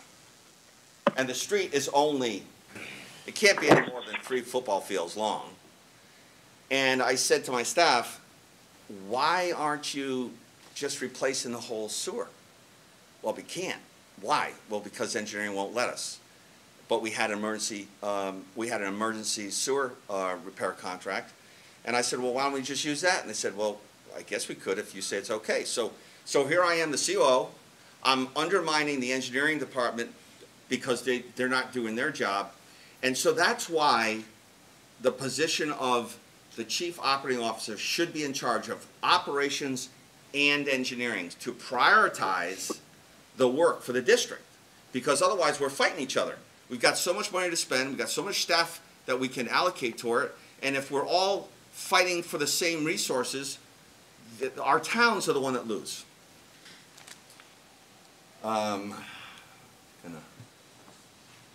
Again, customer service. This was a recommendation. I didn't like the way that they proposed it. They were basically, again, robbing Peter to pay Paul. They were pulling lots of people from different departments and dumping them into the customer service department. But the only way I felt that we could correct operations was for the customer service department to be united at the hip with the command center. And that's what we did in 2011.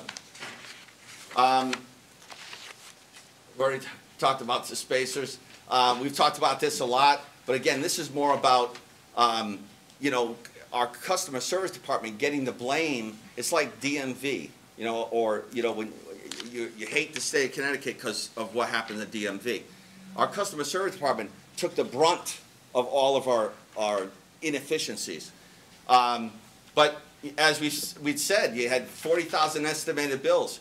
We're giving spacers out like candy with no record of them. There was 2,500 homes that we identified between 2006 and 2008 that had no meter. There was no meter in the home. People were getting free water. So the RF project was implemented, an initial one in 2004, and the concept was good. The problem, the execution was terrible. In 2004, the RF program said to the contractors, you have to install 60% of the RFs, and then you can move on to the next town. Well, guess what happened? They do 60%, they get the low-hanging fruit, they move to the next town, then all of these meters in another town or the town that they left never got replaced. So we developed really in 2008, and we just finished in 2015, we replaced all of the meters, all of the RFs at the MDC, and now we're actually engaging in a fixed network system which will be read by antennas and cellular. So we won't need any meter readers at all at the MDC. And that was contemplated in 2015 when we did the multitasking job descriptions. So again, 2015, the board, appoints myself as a CEO, which I appreciate. I did not replace, John Zinzarella was the CFO, but I did not replace myself, the COO, or the CAO. I felt obligated to grow from within, give employees an opportunity to grow. I also wanted to grow. I was not in charge of finance before, or I was not in charge of HR before. So I wanted to grow as a CEO, and I felt the best way to do that was to be close to the work. So it wasn't until 2018 that we actually replaced myself with Chris Levesque, and we hired Kelly Shane as a CAO. And this just kind of summarizes that. The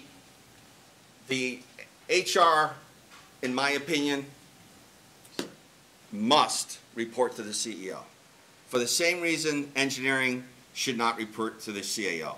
Why? Because you've got multiple people fighting for human resource.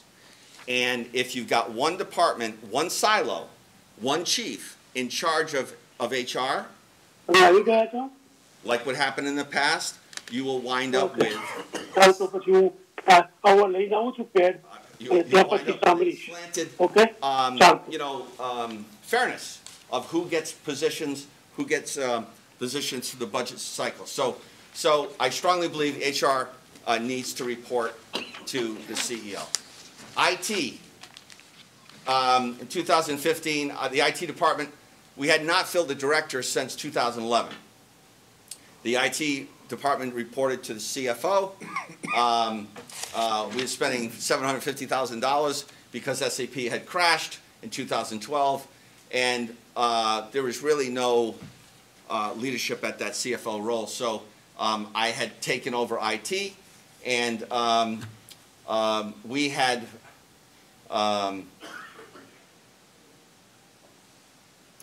just a couple of other things here with IT. IT was a little bit of a mess. We had no backup generators. We had no UPS system. The report says we had a full backup server at 125 Max Marone. That's not true. So we really, there were two servers in crates upstairs in 2015 worth $2 million that were already obsolete. And so I immediately took over control of IT. We hired a new director, Bob Schwarm. Thank God I got Bob Schwarm. And I had, years ago, back in the day, I had 2000, I was the project manager to build the Do It Center across the river, the state computer system and server system. And we moved them from Capitol Ave over to East Hartford, and we used IBM to do that. So we brought in IBM, and we had a full backup a data center in Springfield and a brand new facility upstairs within 18 months. $1.4 million we spent, and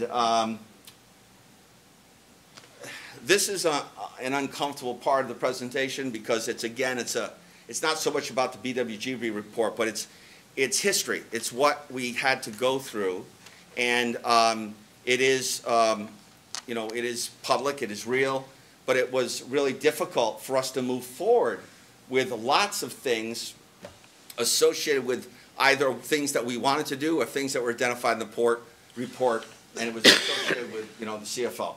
So we, with all the things that I had just mentioned, we had a lot of turnover in finance over the years.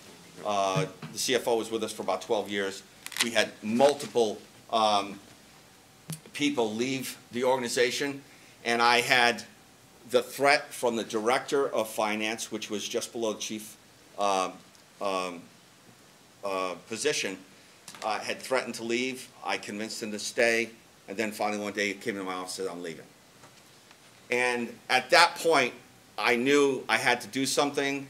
Obviously, we met with the commissioners to make them understand what's going on. I brought in Cone Resnick, who you've listened to and talked to, and they've done a great job for us helping us rebuild the finance department. But this was really important because they were here to really help me transition a new director of finance. But what they found was Commissioner Hoffman has been saying for years is this lack of project controls, lack of internal controls, lack of financial controls. And we found $37 million worth of unspent bond funds from a 2017-2018 bond issuance, which was a major problem. And all of a sudden we're Through you, Mr. Chairman. Through you, Mr. Chairman, Commissioner Patel. Yes, sir. Yes, Commissioner.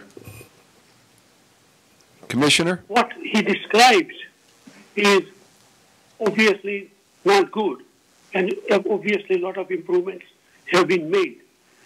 My question is, there operational procedure for each activity and responsibility centers operational procedures?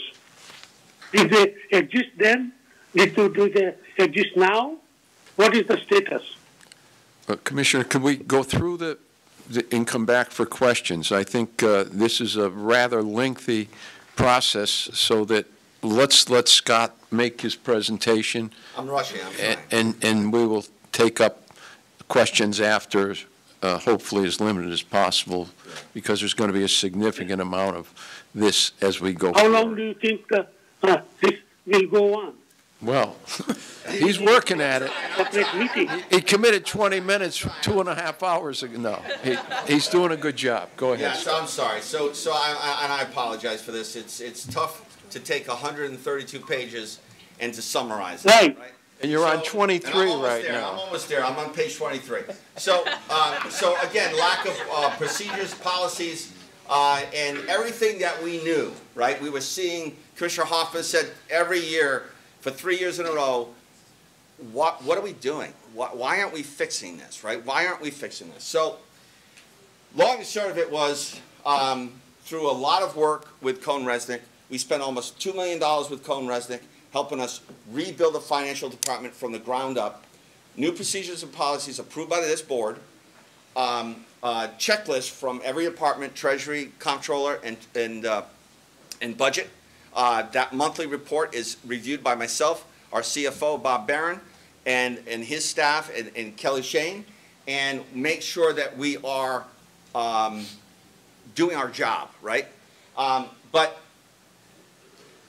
we spent $2 million.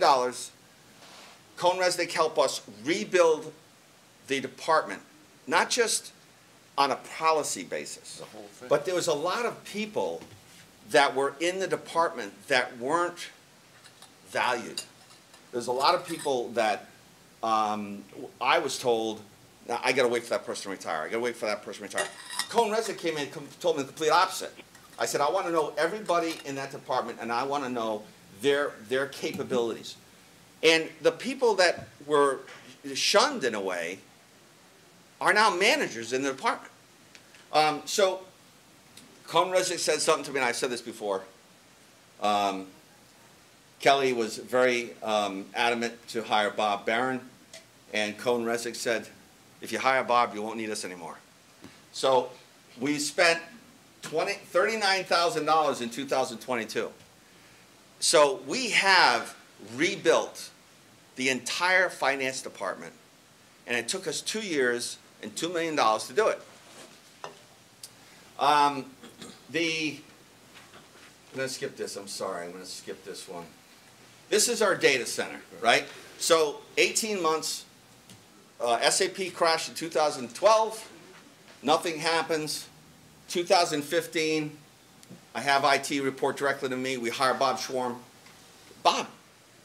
And Bob is godsend. So don't hold it against me, Bob, when you get an offer from somebody else. But this is our data center. I mean, this is what it looked like. I mean, it was a closet. And we built this. By 2018, we had brand new backed up systems, and they've been updated continuously since. The one thing I learned in the IT world, which is, it's a weird world, is the servers don't go bad. It's just that it only takes 3 or 4 years for the hackers to figure out how to hack them. So they have to change. That's why you have to continuously update your system. And MDC was not doing that. When I first got here, in 2006, we had, I'm sorry, it was probably 2011 because I was in charge of customer service at the time. It wasn't funny anymore. And I said, we had our bills didn't go out. And I said, why didn't the bills go out? And the answer was, because IT ran out of envelopes. That's the state of the state, right? So full recommendations, I'm just reiterating, this report doesn't even contemplate business transformation. It suggests it, but it doesn't have a map as to what you do and how you do it. MDC spent 4 years rebuilding our business mapping. We took 75, we call them end-to-ends processes, so whether it's a billing issue or a spacer issue, and we analyzed them to death with crews of people. We had 32 people from the MDC. There's probably 150 people at the MDC that had some part in say in upgrading the business transformation. We make mistakes when we talk about SAP. SAP is software. It's just software. So the business transformation was the hard part. Of the 20 million, probably 5 million was the software. The 15 million was actually building the transformation. So we spent 4 years in doing that, from 2016 to 2020. Sorry, I want to get to HR. We talked about this. 438 staff. We wouldn't be here today if it wasn't for the unions joining with us in developing multitasking job descriptions. We wouldn't be at 438. We couldn't be. The union had multiple jobs. There was, I know I got a slide here, but we've talked about this in the past, the number of claims. One thing we did with HR was our director was retiring, so the solution was, well, let's hire a new director, right? And now we got to train that new director to do these things that the director was doing for 30 years. No. What we did was we outsourced pension administration. We outsourced FMLA and workers' comp. And we have to date, our claims are going down over time, and our savings and medical costs associated with workers' comp our savings is going up. This slide, I'm just going to use the state of Connecticut as an example. Now, this is where the board is really important, right? We talk about succession planning. It's I don't know what it means. It's buzzword, right? But reality is important when you talk about succession planning. We were talking since 2015 that we are going to lose 50% of our workforce. We talked about it at every meeting. And the concern was, how are we going to do all this work with all of our people leaving? Well, a little trick.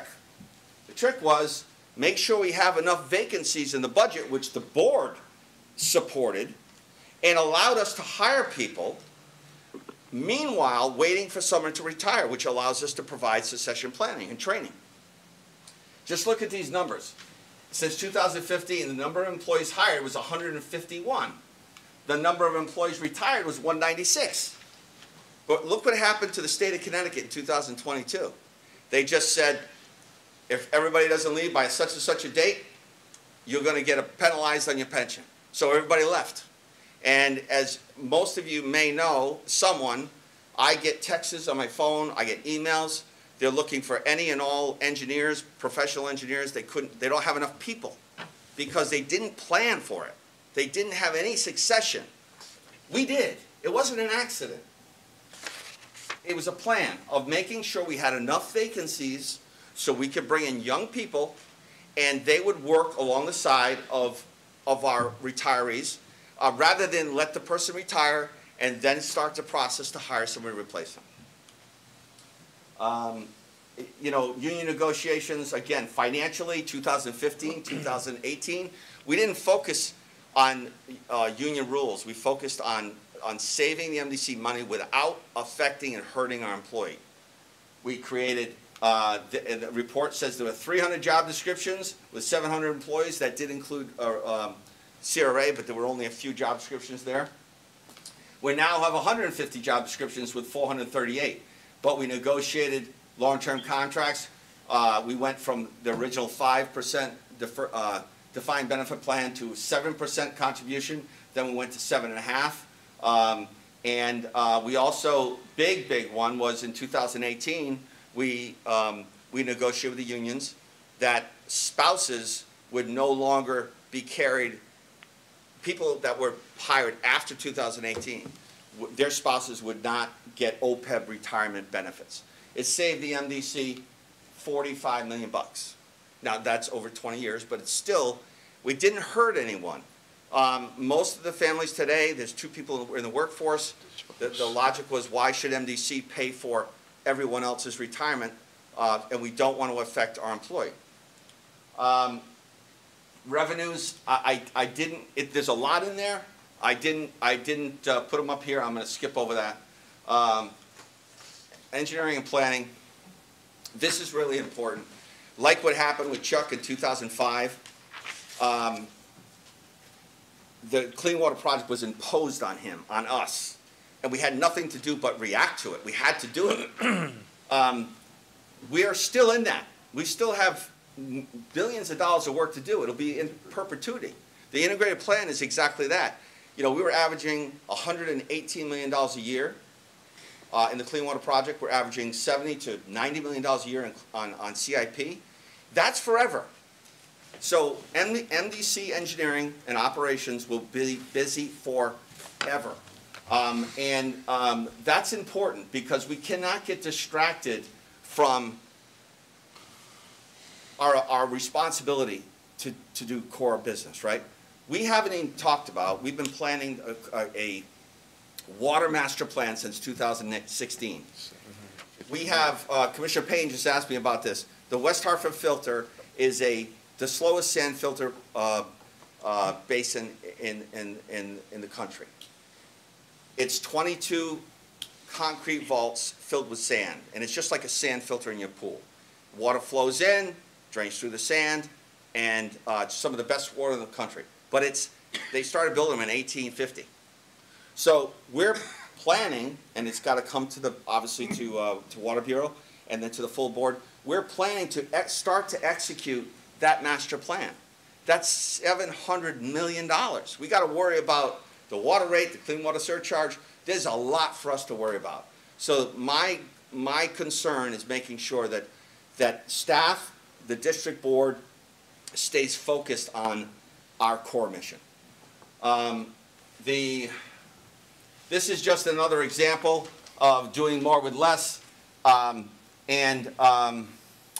2000 here, blue is CIP. The Clean Water Project didn't really start until 2008. So CIP was here. Here's where we are now, right? So this is the height of the Clean Water Project with the tunnel, and here we are now. But this is the difference. There were 50 employees hired because engineering, we lost the capabilities of engineering, although the report says engineering is in great shape. But this is where we are now, with less people. We're doing more.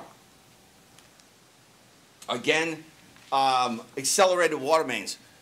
finding ways to be more aggressive in installing our infrastructure. The more infrastructure we install, the less operational maintenance and overtime we have to pay. I've said this before, about $40 million is about $2 million in debt service a year. So if you don't do $40 million worth of capital investment, you're going to spend $2 million anyways. So why not spend the $40 million?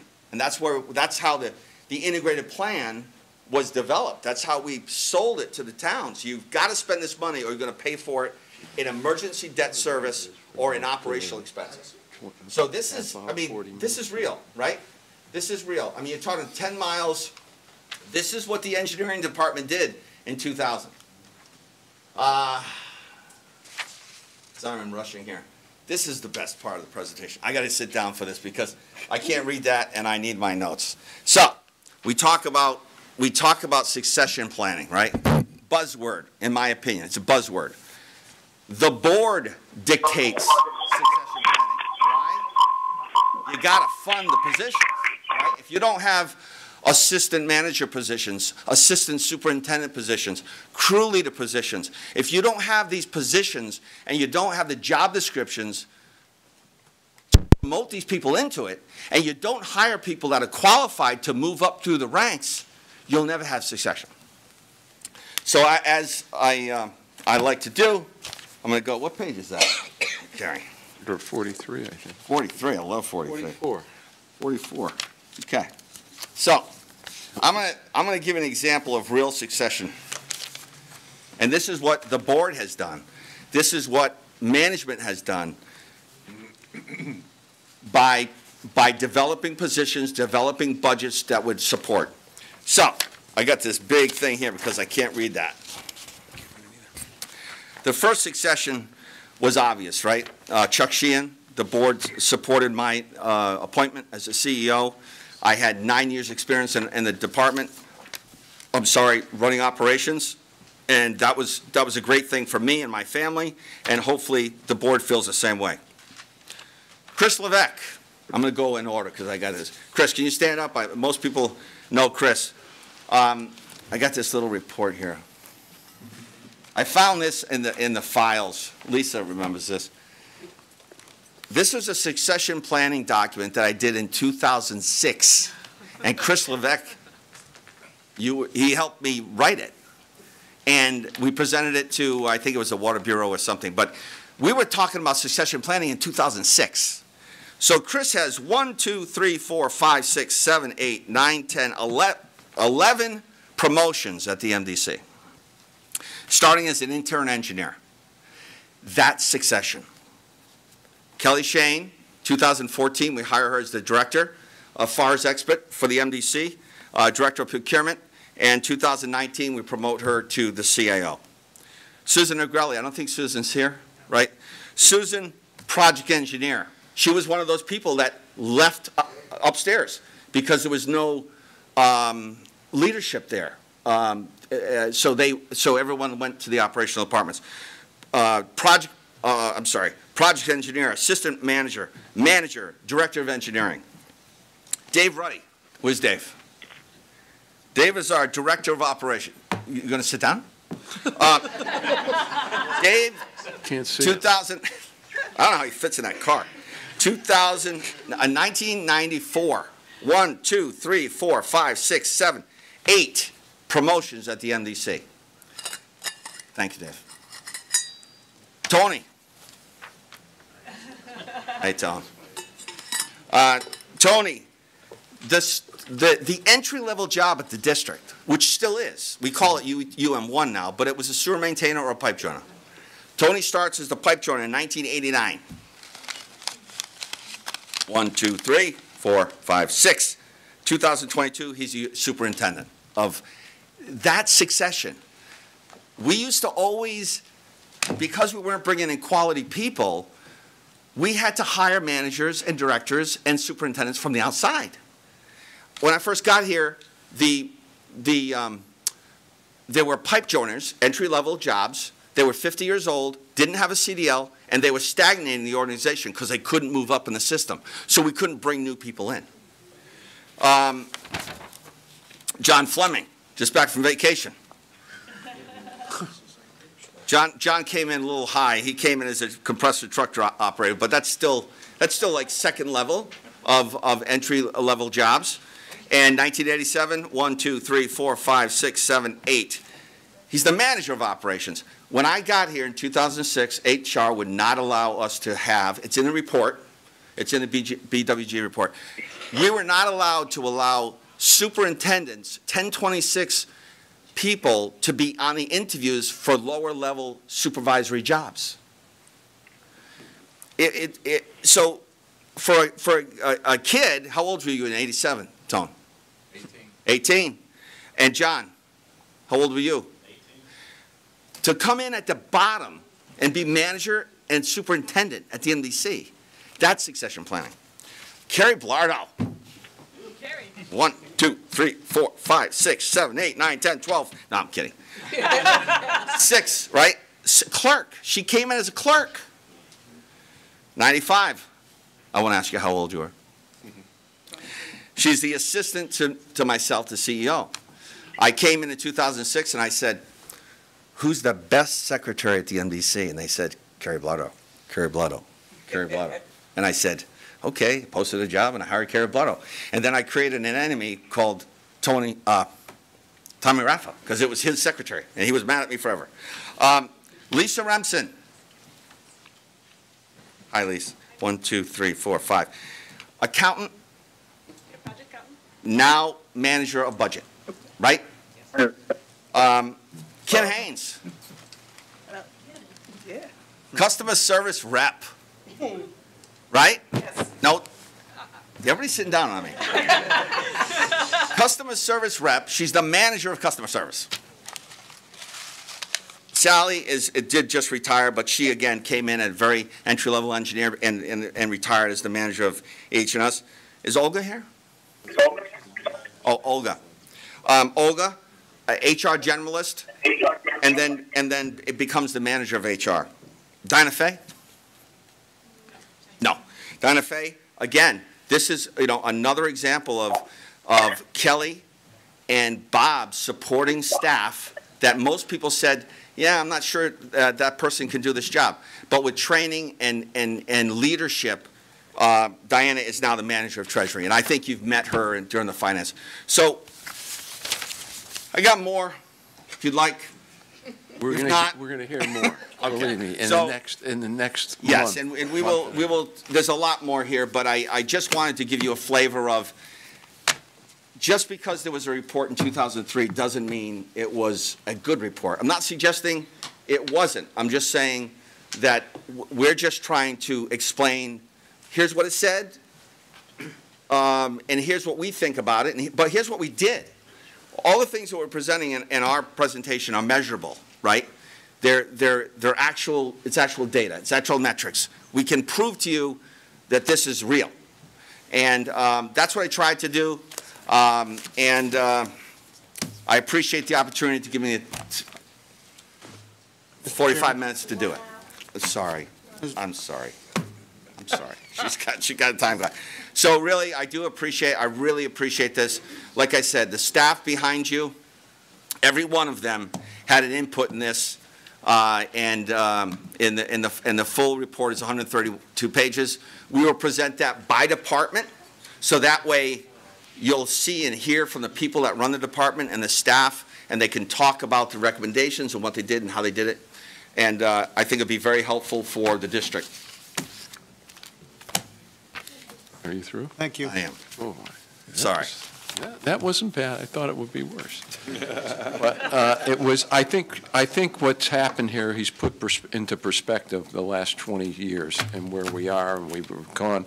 The biggest part of what we ran into was the Clean Water Project. Yes. And I think Scott's right. The biggest next problem we're going to run into, well, obviously integrated plan we have, but is the whole question of drinking water and where we go between West Hartford and Bloomfield.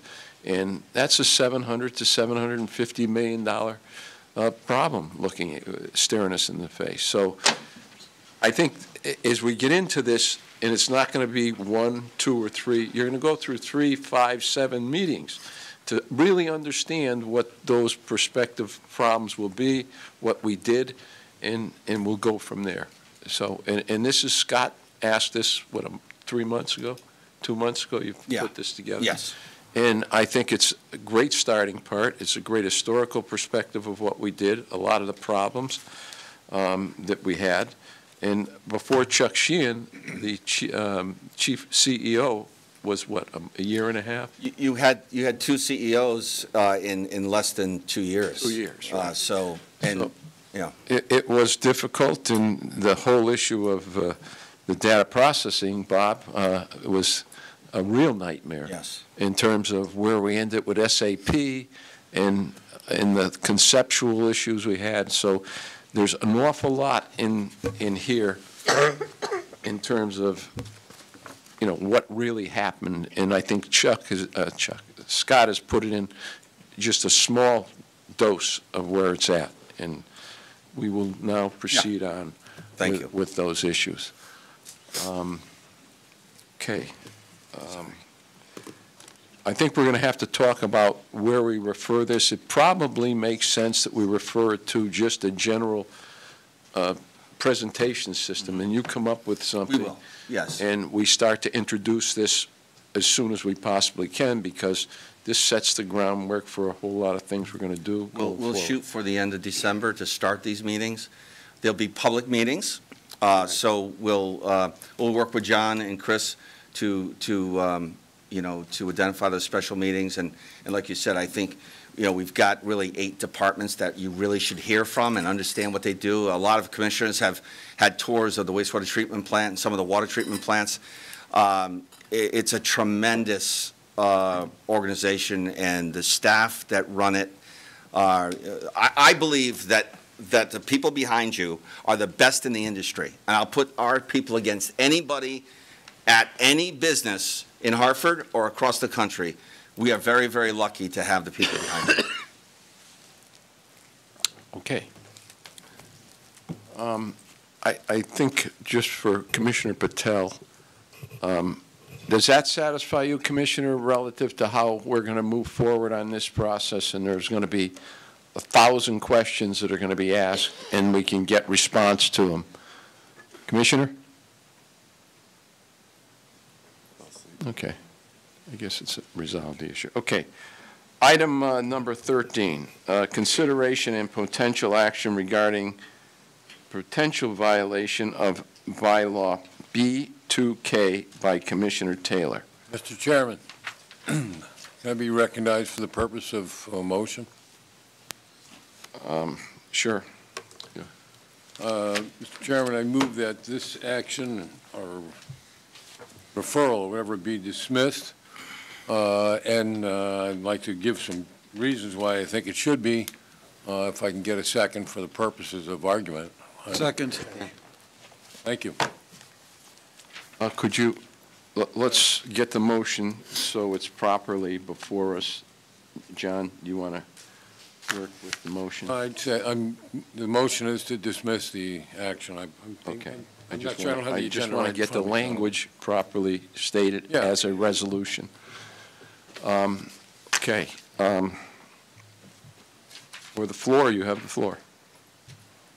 Okay. Thank you, Mr. Chairman. Mr. Chairman, in the we received, all commissioners received a interoffice. Is it on? Yeah, it's on. Okay. You got to get closer, okay. But it's. Sure. Mr. Chairman, we all commissioners received an interoffice memorandum from the Office of District Counsel regarding the alleged violation of bylaw B2K. The date on that says November 21st, 2022. So in the memorandum, I believe District Counsel presents a number of issues. One is the background for this, and it's you can all read. I don't have to read that for you, but in the second paragraph, Counsel says that the reason for the dual resolutions, because there were 2 resolutions. One went to the Ethics Review Board, and one was in front of the audit's investigation and is now in front of us. The other came before us as well. But he said the reason for dual resolution is that bylaw B2K is not part of Chapter 6 Code of Ethics, and the Ethics Advisory Board only has jurisdiction over matters implicating the Chapter 6 Code of Ethics, not bylaw B2K. And I wouldn't argue with District Council regarding that, but I would say, as a rhetorical question, I'm not asking anybody in particular this question, why isn't it?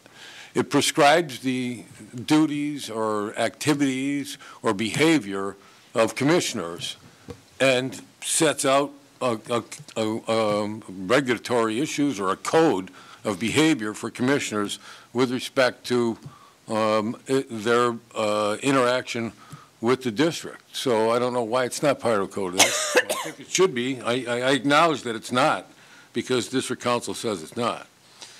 But the District Board, under District Board consideration, it says that the report was recommended a finding that a code of ethics violation occurred, but that no discipline or censure against Commissioner Taylor be imposed.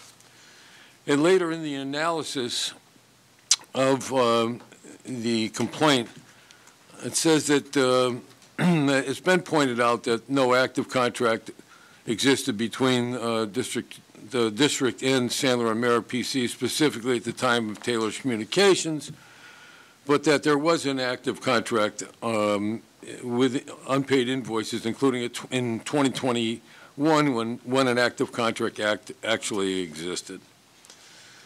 So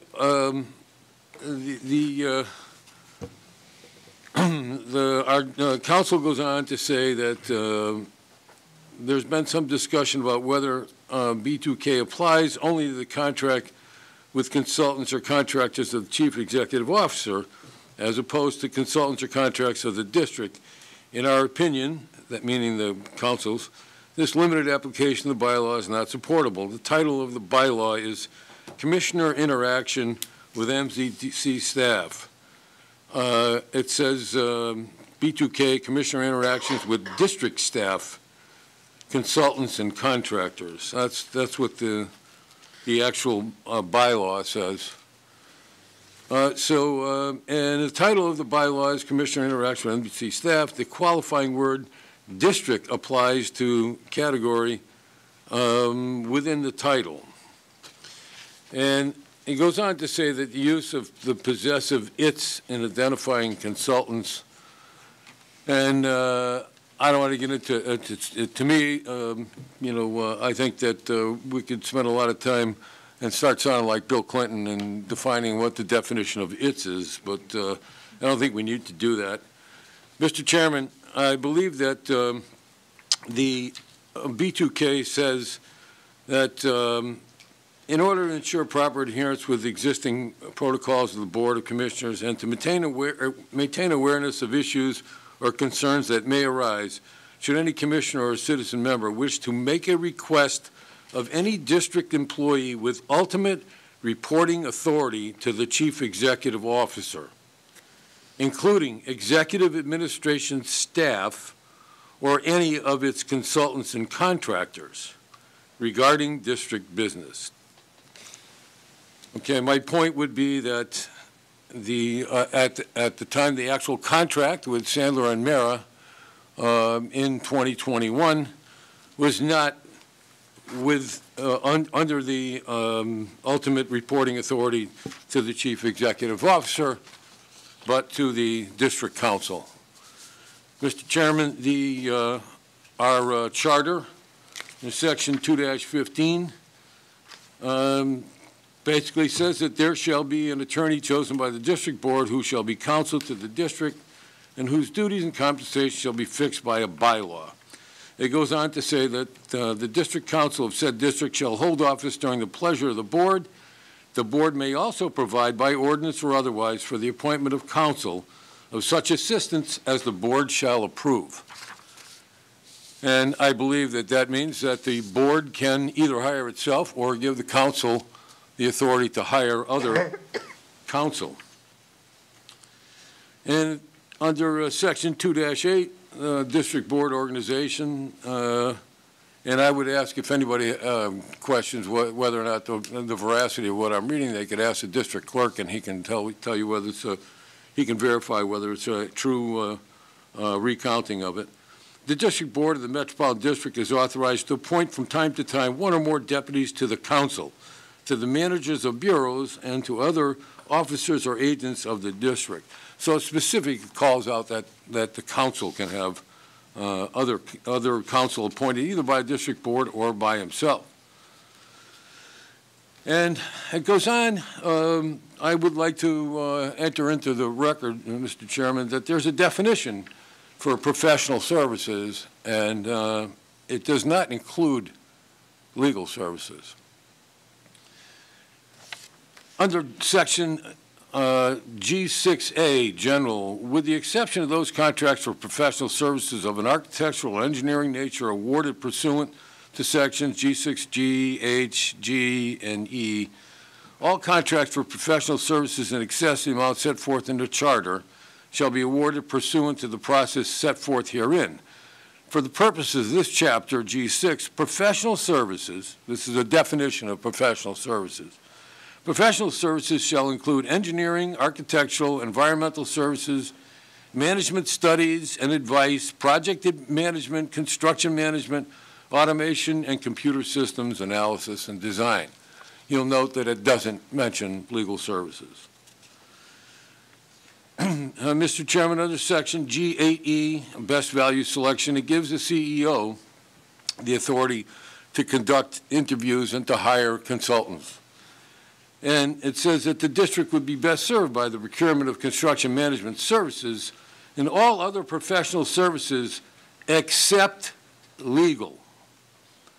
Contract services, as well as materials, equipment, supplies, collectively the services and supplies through a best value selection process, as Scott described at the last meeting of the Board of Finance.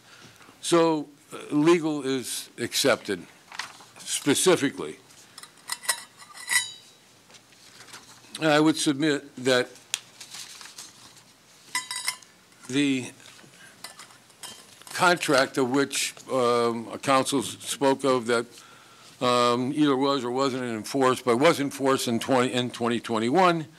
It was a contract with the council's office and was for legal services, not consultant services. And legal services are very specifically called out, and I believe that the district board would maintain for itself, it wouldn't have intended B2K to cover that because the board has jurisdiction over the district council. And I don't think we would ever give up that jurisdiction unless we had a specific reason to, and I don't believe there is one.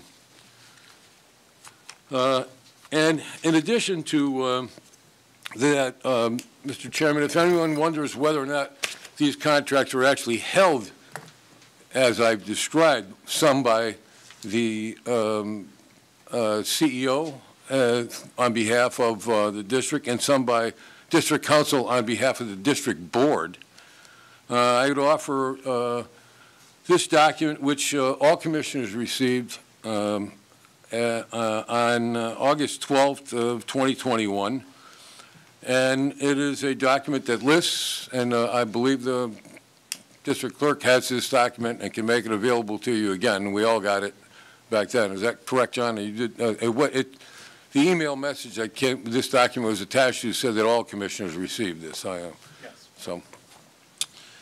So it says MDC Consulting and Outside Services, and it says CAPEX and OPEX by department. If somebody wants to know what those acronyms stand for, I guess it's capital projects and operating funds, capital funds, operating funds, or where the actual contracts, where the funds for these contracts are taken from. So under CAPEX and OPEX by department, and this is a year-to-date spending as of June 30th of 2021.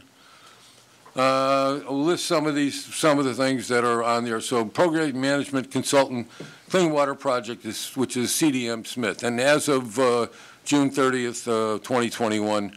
We had spent $1.8 million on CDM Smith. If you look down through other engineering design services, inspection services, energy-related services, finance, information technology, human resources, facilities, water pollution, and then you'll find the district board. So these are contracts that are hired, where we've hired through CAPEX and OPEX funding, which would come under I believe, the CEO. We've hired for the district board lobbyists. We have Squire Patton Boggs, Gaffney Bennett, Strategic Outreach Solutions, SJB Strategies, LLC.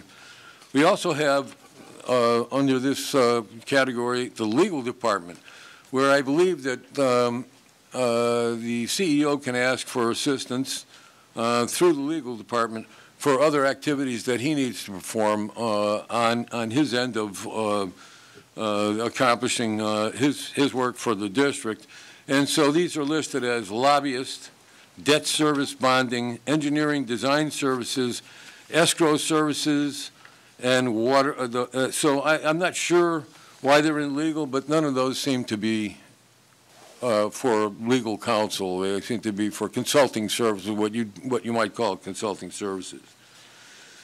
So later in this document, there's a separate page, and it says the MDC Consulting and Outside Services, CAPEX and OPEX by department, and it goes on to list, engineering department, finance, information technology, legal counsel. These are summaries of what I just read to you before.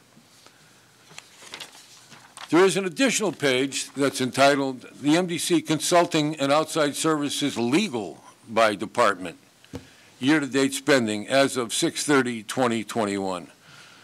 So under this legal department, these are contracts that are entered into for legal services by the district council. Various legal matters, Sandler and Mara, PC, the law offices of William J. Sweeney, Jr., Robinson and Cole, LLP, Hinckley, Allen and Snyder, LLP, Sorokin Law Firm, LLC, Ford and Palakis, LLP, Capali and Hill, LLC, Day Pitney, LLP, Natali and Wolinitz, LLC, Jepson, Rowthorne, and those are listed under various legal matters. There are others listed for collections and for a sewer customer service fee study, and that was the Raftellus study. Also legal matters with the incinerator, it was Pillsbury, Winthrop, Shaw. So, Mr. Chairman, in my first point, I believe that this contract did not come under the ultimate authority of the CEO. Secondly, the board has already heard or received the decision of the Ethics Advisory Board regarding Commissioner Taylor. We've heard what their deliberations produced, and I believe what they said was that there was they found a technical violation of the ethics code, but that they recommended no action be taken against Commissioner Taylor. So this board was asked to ratify that, and we did. And I know that Commissioner Taylor had comments about it, and I myself had said I disagreed with the finding, but that, I respect the process, and I believe, and I told Commissioner Wolf that I respect the process that they went through, that the Ethics Advisory Board, he's the chair, went through, and I certainly respect that the commissioners associated with that did their job, and I don't have any complaints against procedural matters that they went through, and I believe that Commissioner Taylor said the same. So this board then acted on that and ratified that. I'm not sure exactly what you call it, but we accepted the report and supported it. So, Mr. Chairman, we've already taken action on the actual acts that Commissioner Taylor has voluntarily said that he participated in, and we've already said that we will take no action against Commissioner Taylor. So I'm not sure that that if we heard this, which I think it's not applicable because of what I said earlier about the contract not being subject to the ultimate authority of the CEO, but what would we find? Would we reverse our earlier action where we said that we take no action against Commissioner Taylor? We haven't done, nothing else has been added to that. And so with those actions and with those comments, Mr. Chairman, I submit that the board could dismiss this action based on the fact that the complaint before us is not applicable based on what I offered earlier, that it's not properly, it wasn't in the purview of the CEO, but of the district council, and that the district council, that B2K does not refer to the district council, and in fact couldn't take away the board's own authority to deal directly with district council and hire other counsel. And I submit that to you, Mr. Chairman, and would ask for consideration by the board on the motion. Further discussion? Yes, I have a concern that, this almost looks like it's double jeopardy if it were a regular court proceeding where we've already taken, a decision on something, and then we go back and then we do the same thing all over again, to the individual in question. And as I see it, and looking again at all of the documentation that was put forth, that I still don't see how we say that that was an intervention with a consultant under the purview of the chief executive officer, when in fact they should come under the corporation council's authority, as stated so well and eloquently by Commissioner Salemi. So again, that's why I'm supporting the dismissal of this, because I just think this is, trying to do something that we've already taken action on, and that I think it reaffirms the definition of the responsibilities of this commission, the commissioners, with the corporation, our corporation council. Further discussion? Yes, Mr. Chair. Commissioner Van Dyke. Thank you very much. Just a couple questions, if I could, Mr. Chair, Jackie Mandyke, through you to our district council, if I could. Fine. District Council Stone, I think we all received within the last few days a memo from Scott Jellison speaking about challenges that have occurred with the specific commissioner that we're talking about prior to the Ethics Advisory Board. I'm wondering if you could just answer a few questions. Was the Ethics Advisory Board, when they had their deliberations, were they aware of either the challenges that were mentioned in this memo with PPI and the contract? This is a separate contract for those of you who might not have seen this in your email yet. Were they aware of this when they were making their deliberations? Through you, Mr. Chairman, Chris Stone, District Council, my understanding is that they were not aware of that. Thank you. And if I could also, were they aware of the issues that are also mentioned in this memo in regards to said commissioner as far as interference within the human resource process that's mentioned in the memo as well? And not to my knowledge regarding any of the specifics on that. And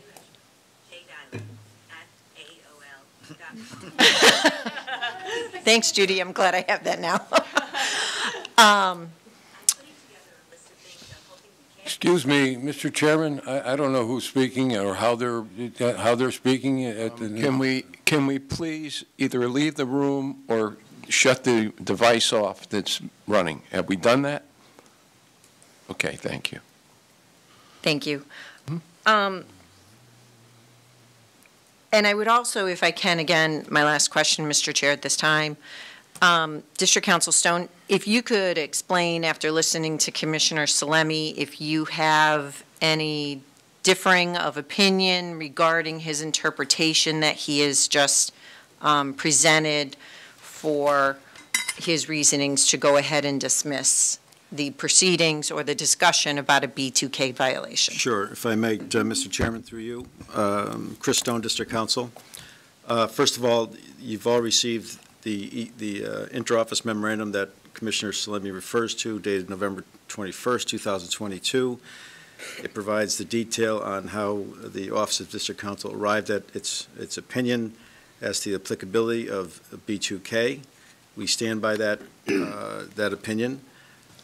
However, consultants or contractors may be procured, which is some of the references, or most of the references from Commissioner Salemi, through the general ordinances of the MDC. Once procured, either by me, through my office, or through the procurement provisions within our ordinances, they become and act as consultants to or contractors with the MDC.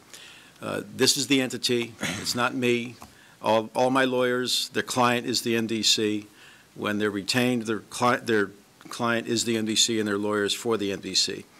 It's clear to me, it's clear to my staff that B2K applies here, that it is a proper section within subsection B2 of our bylaws. It is clear to us that the description of the bylaw, that the words used in the bylaw, that the punctuation used in the bylaw support our determination and our legal opinion. There's case law that's referenced in our legal opinion. With all due respect to Commissioner Salemi, I disagree with his conclusions reached. There are two, I will submit that there are two things that I can agree with Commissioner Salemi and Commissioner Torres on. Is number one, this section probably does belong, and I've talked to the chairman about this, does belong within subdivision B6 or bylaws B6 of the bylaws, but it's not there. It's a separate freestanding provision. It was this particular incident was referred by the Internal Audit Committee to the District Board. It doesn't belong with Attorney Wolf's committee in the Ethics Advisory Board because, again, the Ethics Advisory Board deals with violations of the Ethics Code under B6. So this is the proper place for this particular item. As to whether, certainly the same facts that supported a finding by the Ethics Advisory Board also are the facts that support the referral to the District Board under B2K. One can make the argument that it's the same violation that's been dealt with, but it's been dealt with under the Code of Ethics, not under this particular section. So without splitting hairs on whether it should or shouldn't, that's obviously a determination for this board to consider on that basis. But in terms of the legal opinion and the applicability of B2K, there's no question, and we went around and around with this. We did an extensive amount of research on this, both in terms of statutory construction and the words used and the placement of the words, and it is clear to us that B2K does in fact apply here. Mr. Chairman, if I may, and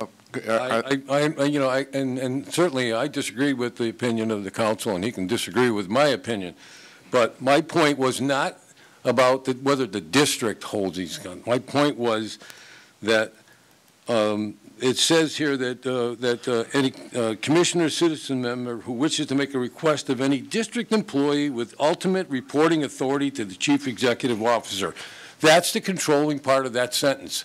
And the district council does not ultimately report to the chief executive officer, reports to this board, Mr. Chairman, because the position was created by this board and held for the management of this board because the council needs to, the board has retained the council to represent it.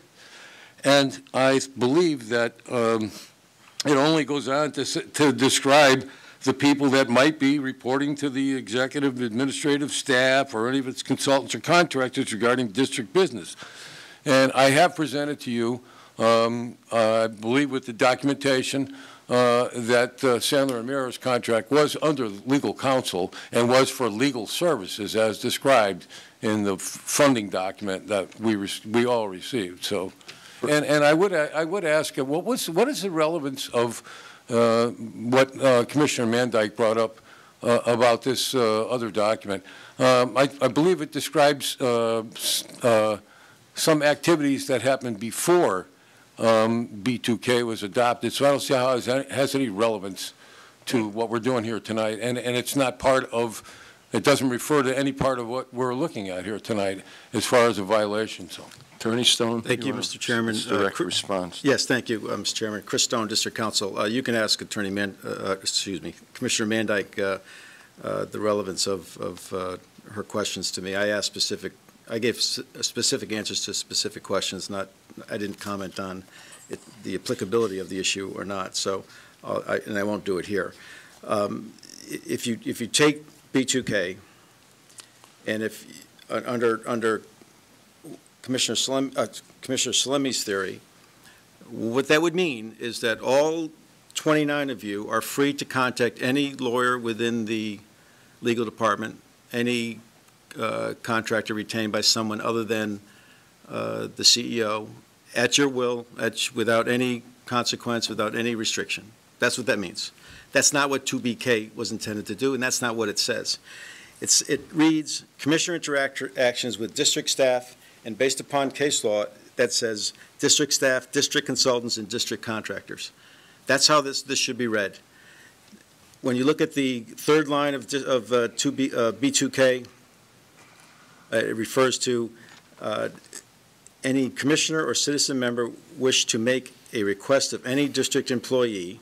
Then it goes on to describe what employees they're talking about, comma, or any of its consultants, its meaning not a person, but a thing, i.e. the district, its consultants or contractors. It's clear to us that's the way this should be read, that's what's intended to, how it's intended to be read, and that's how it should be applied here. If you decide to move forward based upon the other grounds or not, with considering whether there's a violation here. Thank you, Chris.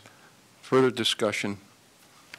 Mr. Chairman, I would only respond to say that the reading that the council just gave, where he put district in front of each one of the items, is not the way that it doesn't say that.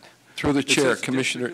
Through you, Mr. I'm not trying to be argumentative about it. I'm just saying that it says make a request of any district employee with ultimate reporting authority to the chief executive officer, including executive administration staff, which is what I believe is what the it refers to, or any of its consultants and contractors. Any of its follows the executive administrative staff. And I still don't, no one has said, I think it's preposterous to say that it means that a commissioner, any commissioner can call up any legal, I don't think anybody would suggest that. And it's been that way as long as I've been here and you've been here, Mr. Chairman, that the district council serves the district board, along with the district clerk, I might add. So they serve the district board directly. They don't go through the CEO. And I think that any staff that we would either approve or tell the district council to hire in support of legal issues here, if we had a question about it, we'd ask you and to ask the district council or ask the district council. But it doesn't suggest that you could call up any attorney. I don't know where that came from, but anyway, as I said, Mr. Chairman, I believe that it deals with anyone that reports to the chief executive officer, and district council doesn't report them. Very, very brief, if I might, Mr. Chairman, and I will be brief. Ahead, I won't belabor the point any more than I unfortunately have to. And I should have been clearer when I said anybody can contact the lawyers representing the MDC who have contracts with or serve as consultants to the MDC. What I should have said was that contact would not be violative, would not violate 2BK under your reading of the bylaw, which clearly was never intended. And finally, I guess the court in Moore versus Continental Casualty Company, a 2000 case that talked about qualifiers in front of a series of nouns. They didn't know what they were doing either. So It's clear district applies to all three of the categories: employees, contractors, and consultants in that section. And that's all I'll say on it. Further discussion? Yes, finally. Someone that hasn't spoken yet? Well, how many times did you give, Mr. Chairman? Excuse me, you're out of order. If What's I could have the floor, question? Mr. Chairman. Go ahead. Commissioner Mandyke, there was a question from Commissioner Salemi addressing something that Commissioner Mandyke I understand, and asked. she will have the opportunity to do that. Unbelievable. I'm asking, is there anyone else that wants to speak? Rather than three people, is there anyone else that wishes to speak? If not, Commissioner Mandyke. Thank you very much, Mr. Chair.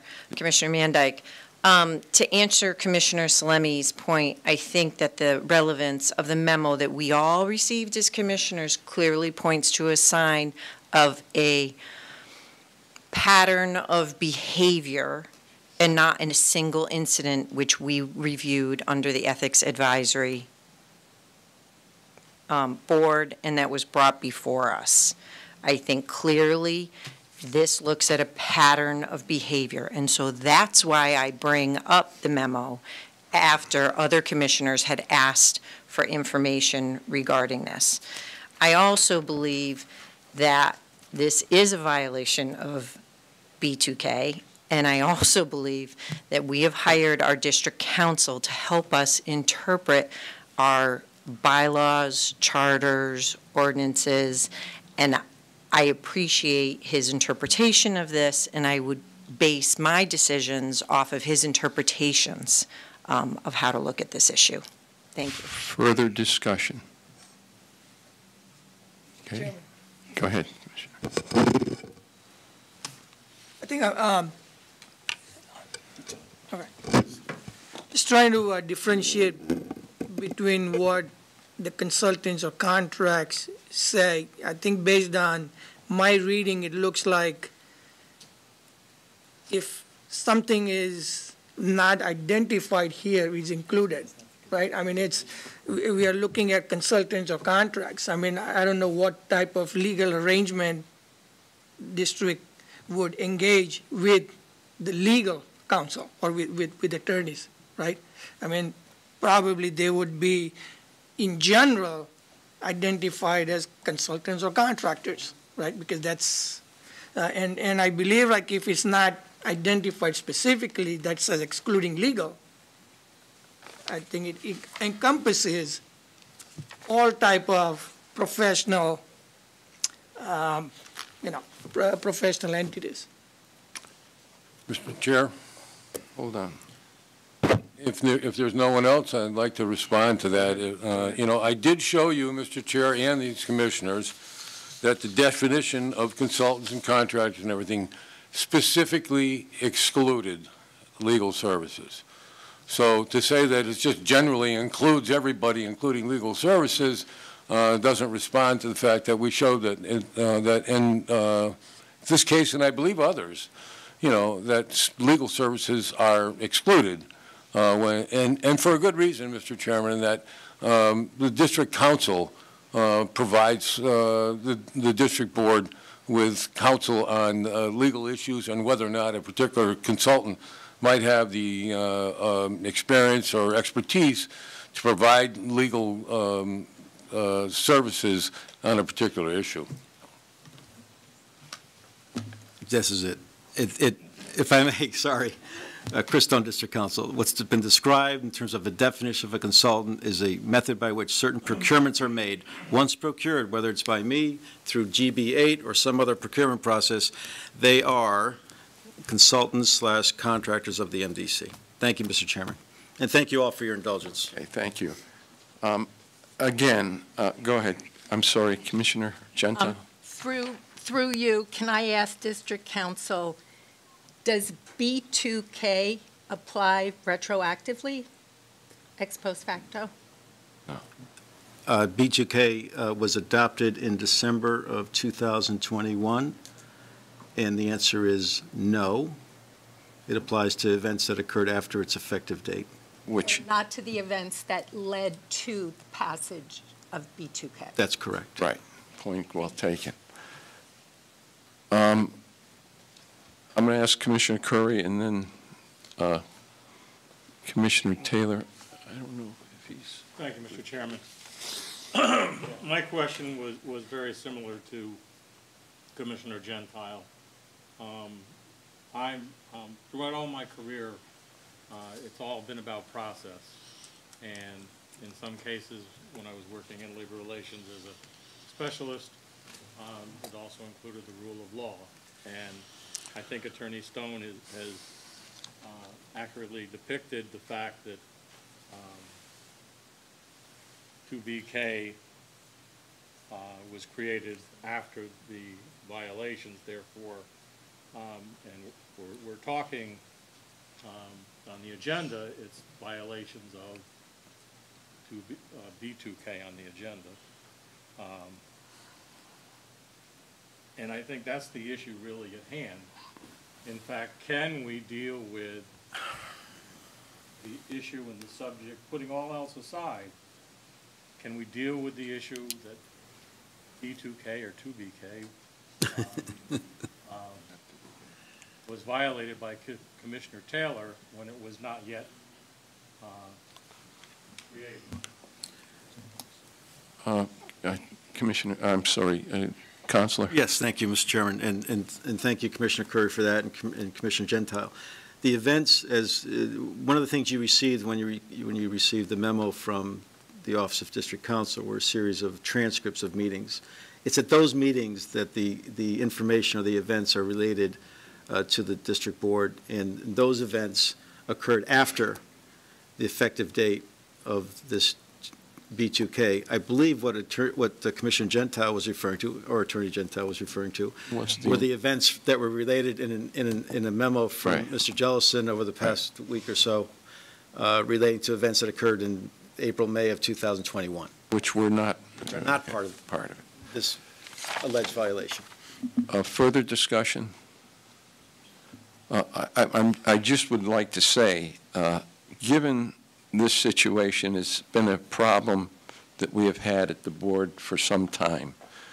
It was brought to head by some of the events that we've discussed today. But we must take into consideration, it's very confusing when you look at the statute and the way the legal people have made the representation.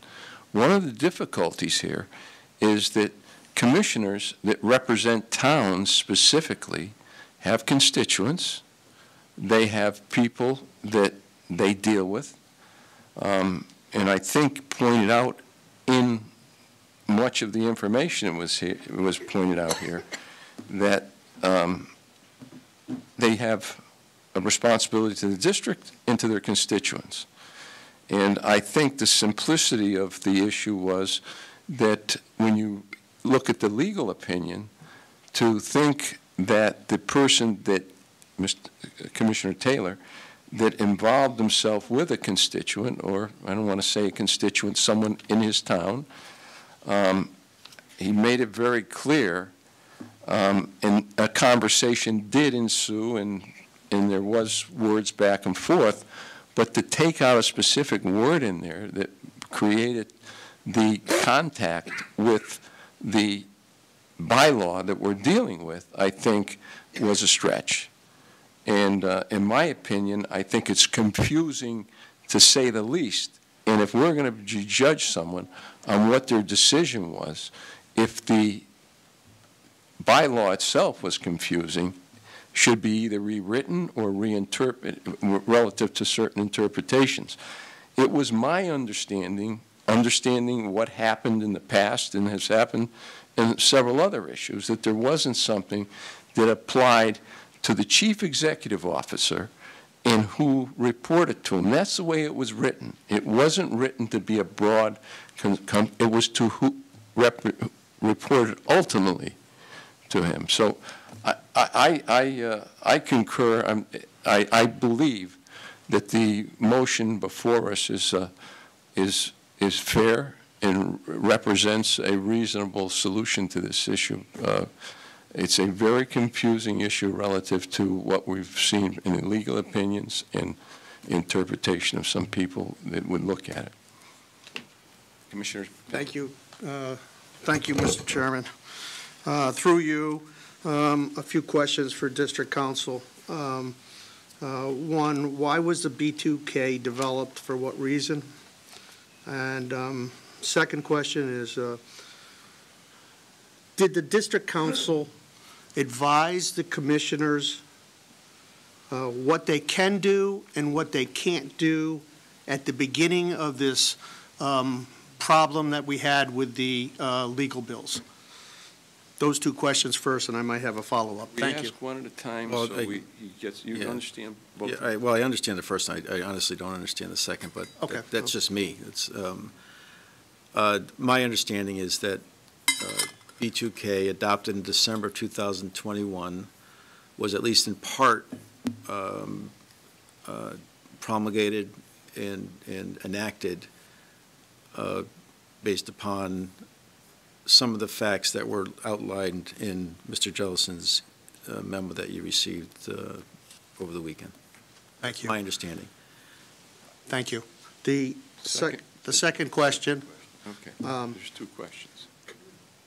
Did the District Council advise the commissioners when we had this problem discussing the legal bills of what we can and what we can't do? For instance, I recall you telling us that we shouldn't be calling anybody during this whole process. I'm sorry, yeah, I'm sorry, yes. Thank you. You were just reminding me. But yeah, I sent out and everyone acknowledged it. I think at one of the meetings not too long ago, Commissioner Taylor acknowledged it, that you received an email from me advising each of you to, on the issue of the Sandler Mara bills, to refrain from discussing them with anybody, whether it be any of the players or what have you. So that went out, and early, I want to say early August, late July, and it certainly predates the meetings that, my understanding at least of the dates of the meetings that Commissioner Taylor had. Okay, thank you. Further questions? Yes, one last question, if I could, and through you, Mr. Chairman, this is for Commissioner Taylor.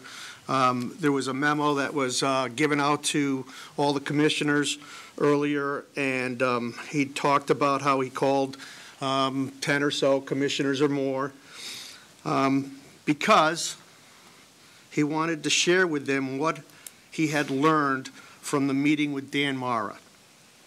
And so he was soliciting some commissioners to have a meeting. I was wondering if there was something really important that he wanted to share with all the commissioners, if he could share that with us now.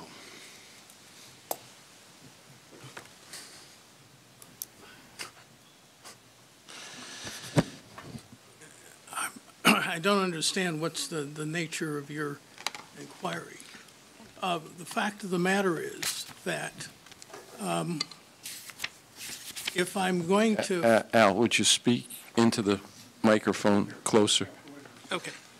If I'm going to speak to someone, and particularly if I'm speaking to a constituent, because I was very much concerned, basically, that they understand, that Dan Mara understand, that I was talking to him as someone from Bloomfield, not from the board. I had no authority to do that, and I did not want to be taken as having had that authority. But that I basically wanted to find out from their standpoint what was going on. This is a law firm. These are people that have been in Bloomfield since I've been there. I know these people, all right? And I think that as a commissioner of the MDC, when there is a controversy, I have a right and I have an obligation, basically, to ferret out as much information as I possibly can. And if I can share that with the other commissioners, because I have no authority to make any decisions, I have to bring that to this body, and basically they decide what they want to do. I'm one of 29, no more, no less. I wasn't cutting a deal with Sandler and Mara. I wasn't trying to cut a deal with Sandler and Mara. I made it very clear to them that if they were approached by the MDC with regard to the matter in controversy, it would be from the MDC, not me, because I had recused myself. And I realized I was walking a tightrope. I hope that satisfies your inquiry. I mean, who else am I going to share the information with? Okay. I'm just wondering what the content of the information that you discovered from your discussions with the attorney that you wanted to share. What was that content that you wanted to share with the district? The content basically was this. One, they said that they had never been contacted or told that they were not rehired. Okay? They had, that's what I was told by Dan Merrow, all right? Dan Merrow, I didn't speak to Sandler, so I don't know what Sandler knew or what Sandler said or whatever else. I'm just telling you what Merrow told me, and that they tried to get in touch with the MDC because it's my understanding that what Merrow said to me was that they were told to contact our general counsel, and efforts were made, and that no contacts were made. Now, that's what he told me. So, Mr. Chairman, if I might, I don't believe that we should be conducting an interrogation. No, I'm sorry. And I have another thing to add. Point of order, Mr. Chair. We're now conducting an interrogation on this. There's a motion on the floor. Go ahead, Mr. Chairman. I still reserve the right to comment on this. He asked the question, Commissioner responded. I understand. How far are we going to go with that, Mr. Chairman? Further debate. I think Commissioner Payne has asked us the question. Okay. Mr. Chairman, if I could be recognized, Commissioner Payne also asked the council, and these are the words that he used, and if we have to play the tape back, I guess we will. But he said that, well, you know, council, didn't you tell us what we can or can't do with regards to this? And I think the council should answer that he did not tell us what we can or can't do. He said what we should or shouldn't do, not can or can't do. He doesn't have the ability to actually direct the commission. And you know, that's what I heard, can or can't do. Then you should replay the tape, because you want to replay the tape. And I said, I advised my clients not to speak to about this to anyone. I advised them. I heard you say that. I'm not challenging what you said. What Commissioner Payne said was that you said we could, what we can or can't do. That's not what you said. Okay. Further discussion? Commissioner Manday. Thank you very much. Chairman DeBella, through you, I'd like to ask Mr. Myrtle a question, please, if I could. John, could you tell me, please, Commissioner Taylor's actually appointed through not the town, correct? Is he where's his appointment from? I believe it's a legislative appointing. It's a legislative appointment. And with that legislative appointment, does he represent a specific town with that representation, or is it an at-large representation? So the legislative ones, it doesn't have to be a specific town, but they are limited that if there's one in there can't be more than one from any town. So there's 4 legislative that can be at large in the district, but they can't duplicate the same town. But it's not necessary, pardon me, Mr. Chair, if I could continue just to make sure I have a clarification on this. It's not necessarily that the appointment with those legislative ones are specifically representing the town in which they reside. They're an at-large appointment, basically. Because they could be from any one of the 8 towns. They could be, yes. Thank you. Further question? Okay. The motion is to, read the motion back. Move that this action be dismissed.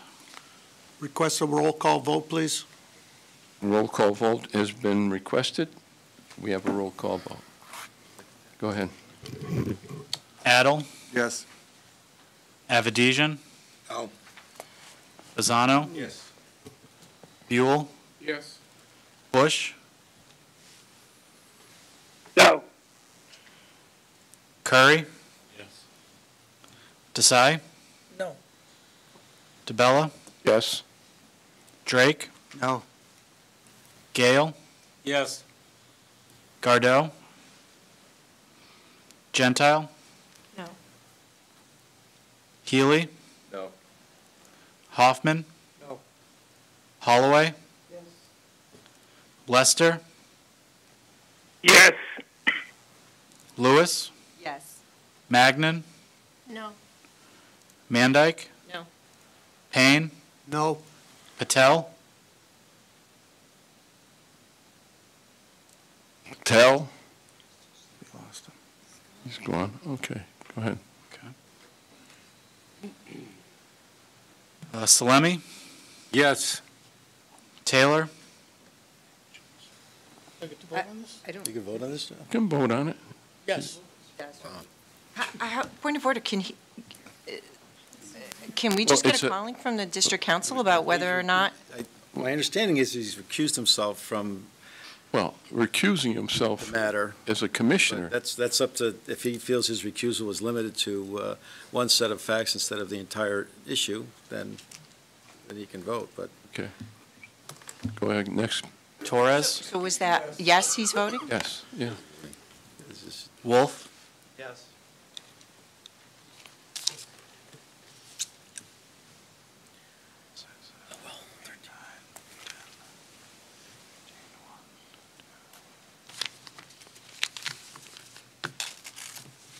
Uh, 13 yeses, 10 nos. Motion passes.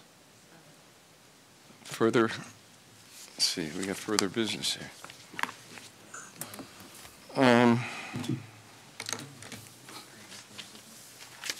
The guy with the Item 14, Committee on MDC Government Consideration and Political Action regarding ordinance revisions.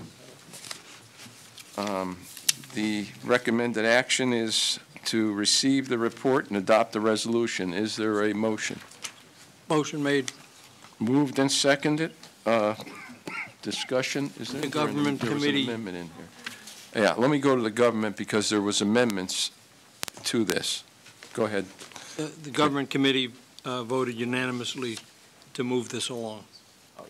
Yeah, the emotion, right, the amendments were adopted by the committee. Exactly. And the motion before you is what it is the main motion. Correct. Any further discussion?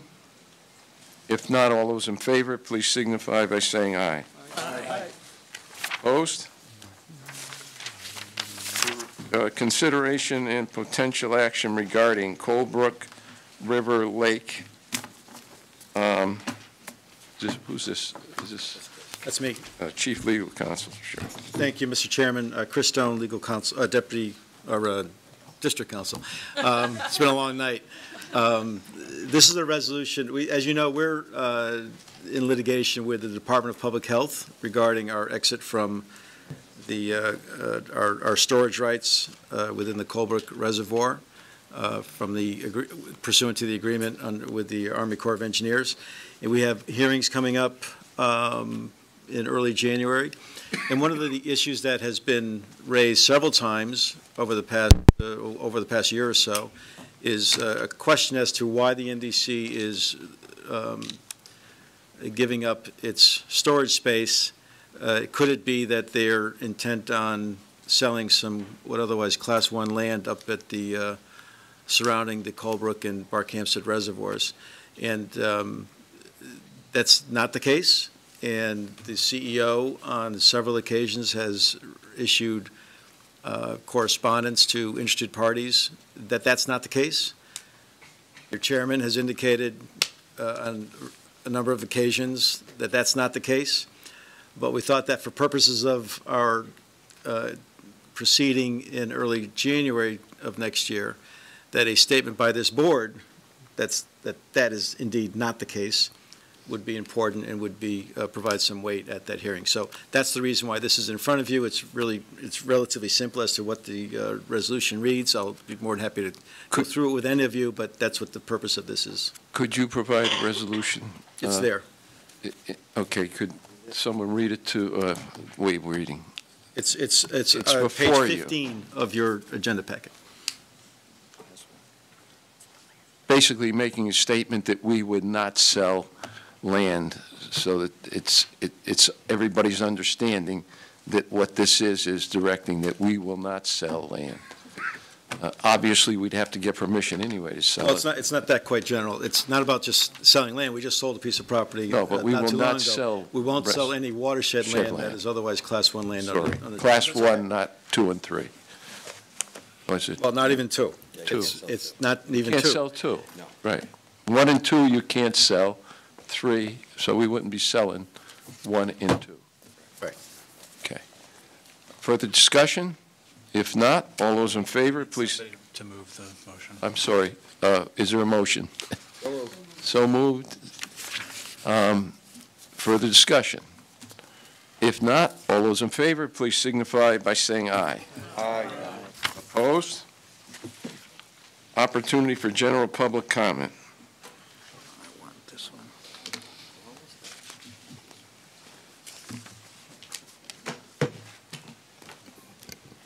Judy Allen, West Hartford. I just want to take the opportunity to thank all of you commissioners for your work. You spend an enormous amount of time. It's not paid, it's all volunteer, and I truly appreciate the work that you all do. Thank you. Judy, I thought you were going to recommend that we should get paid.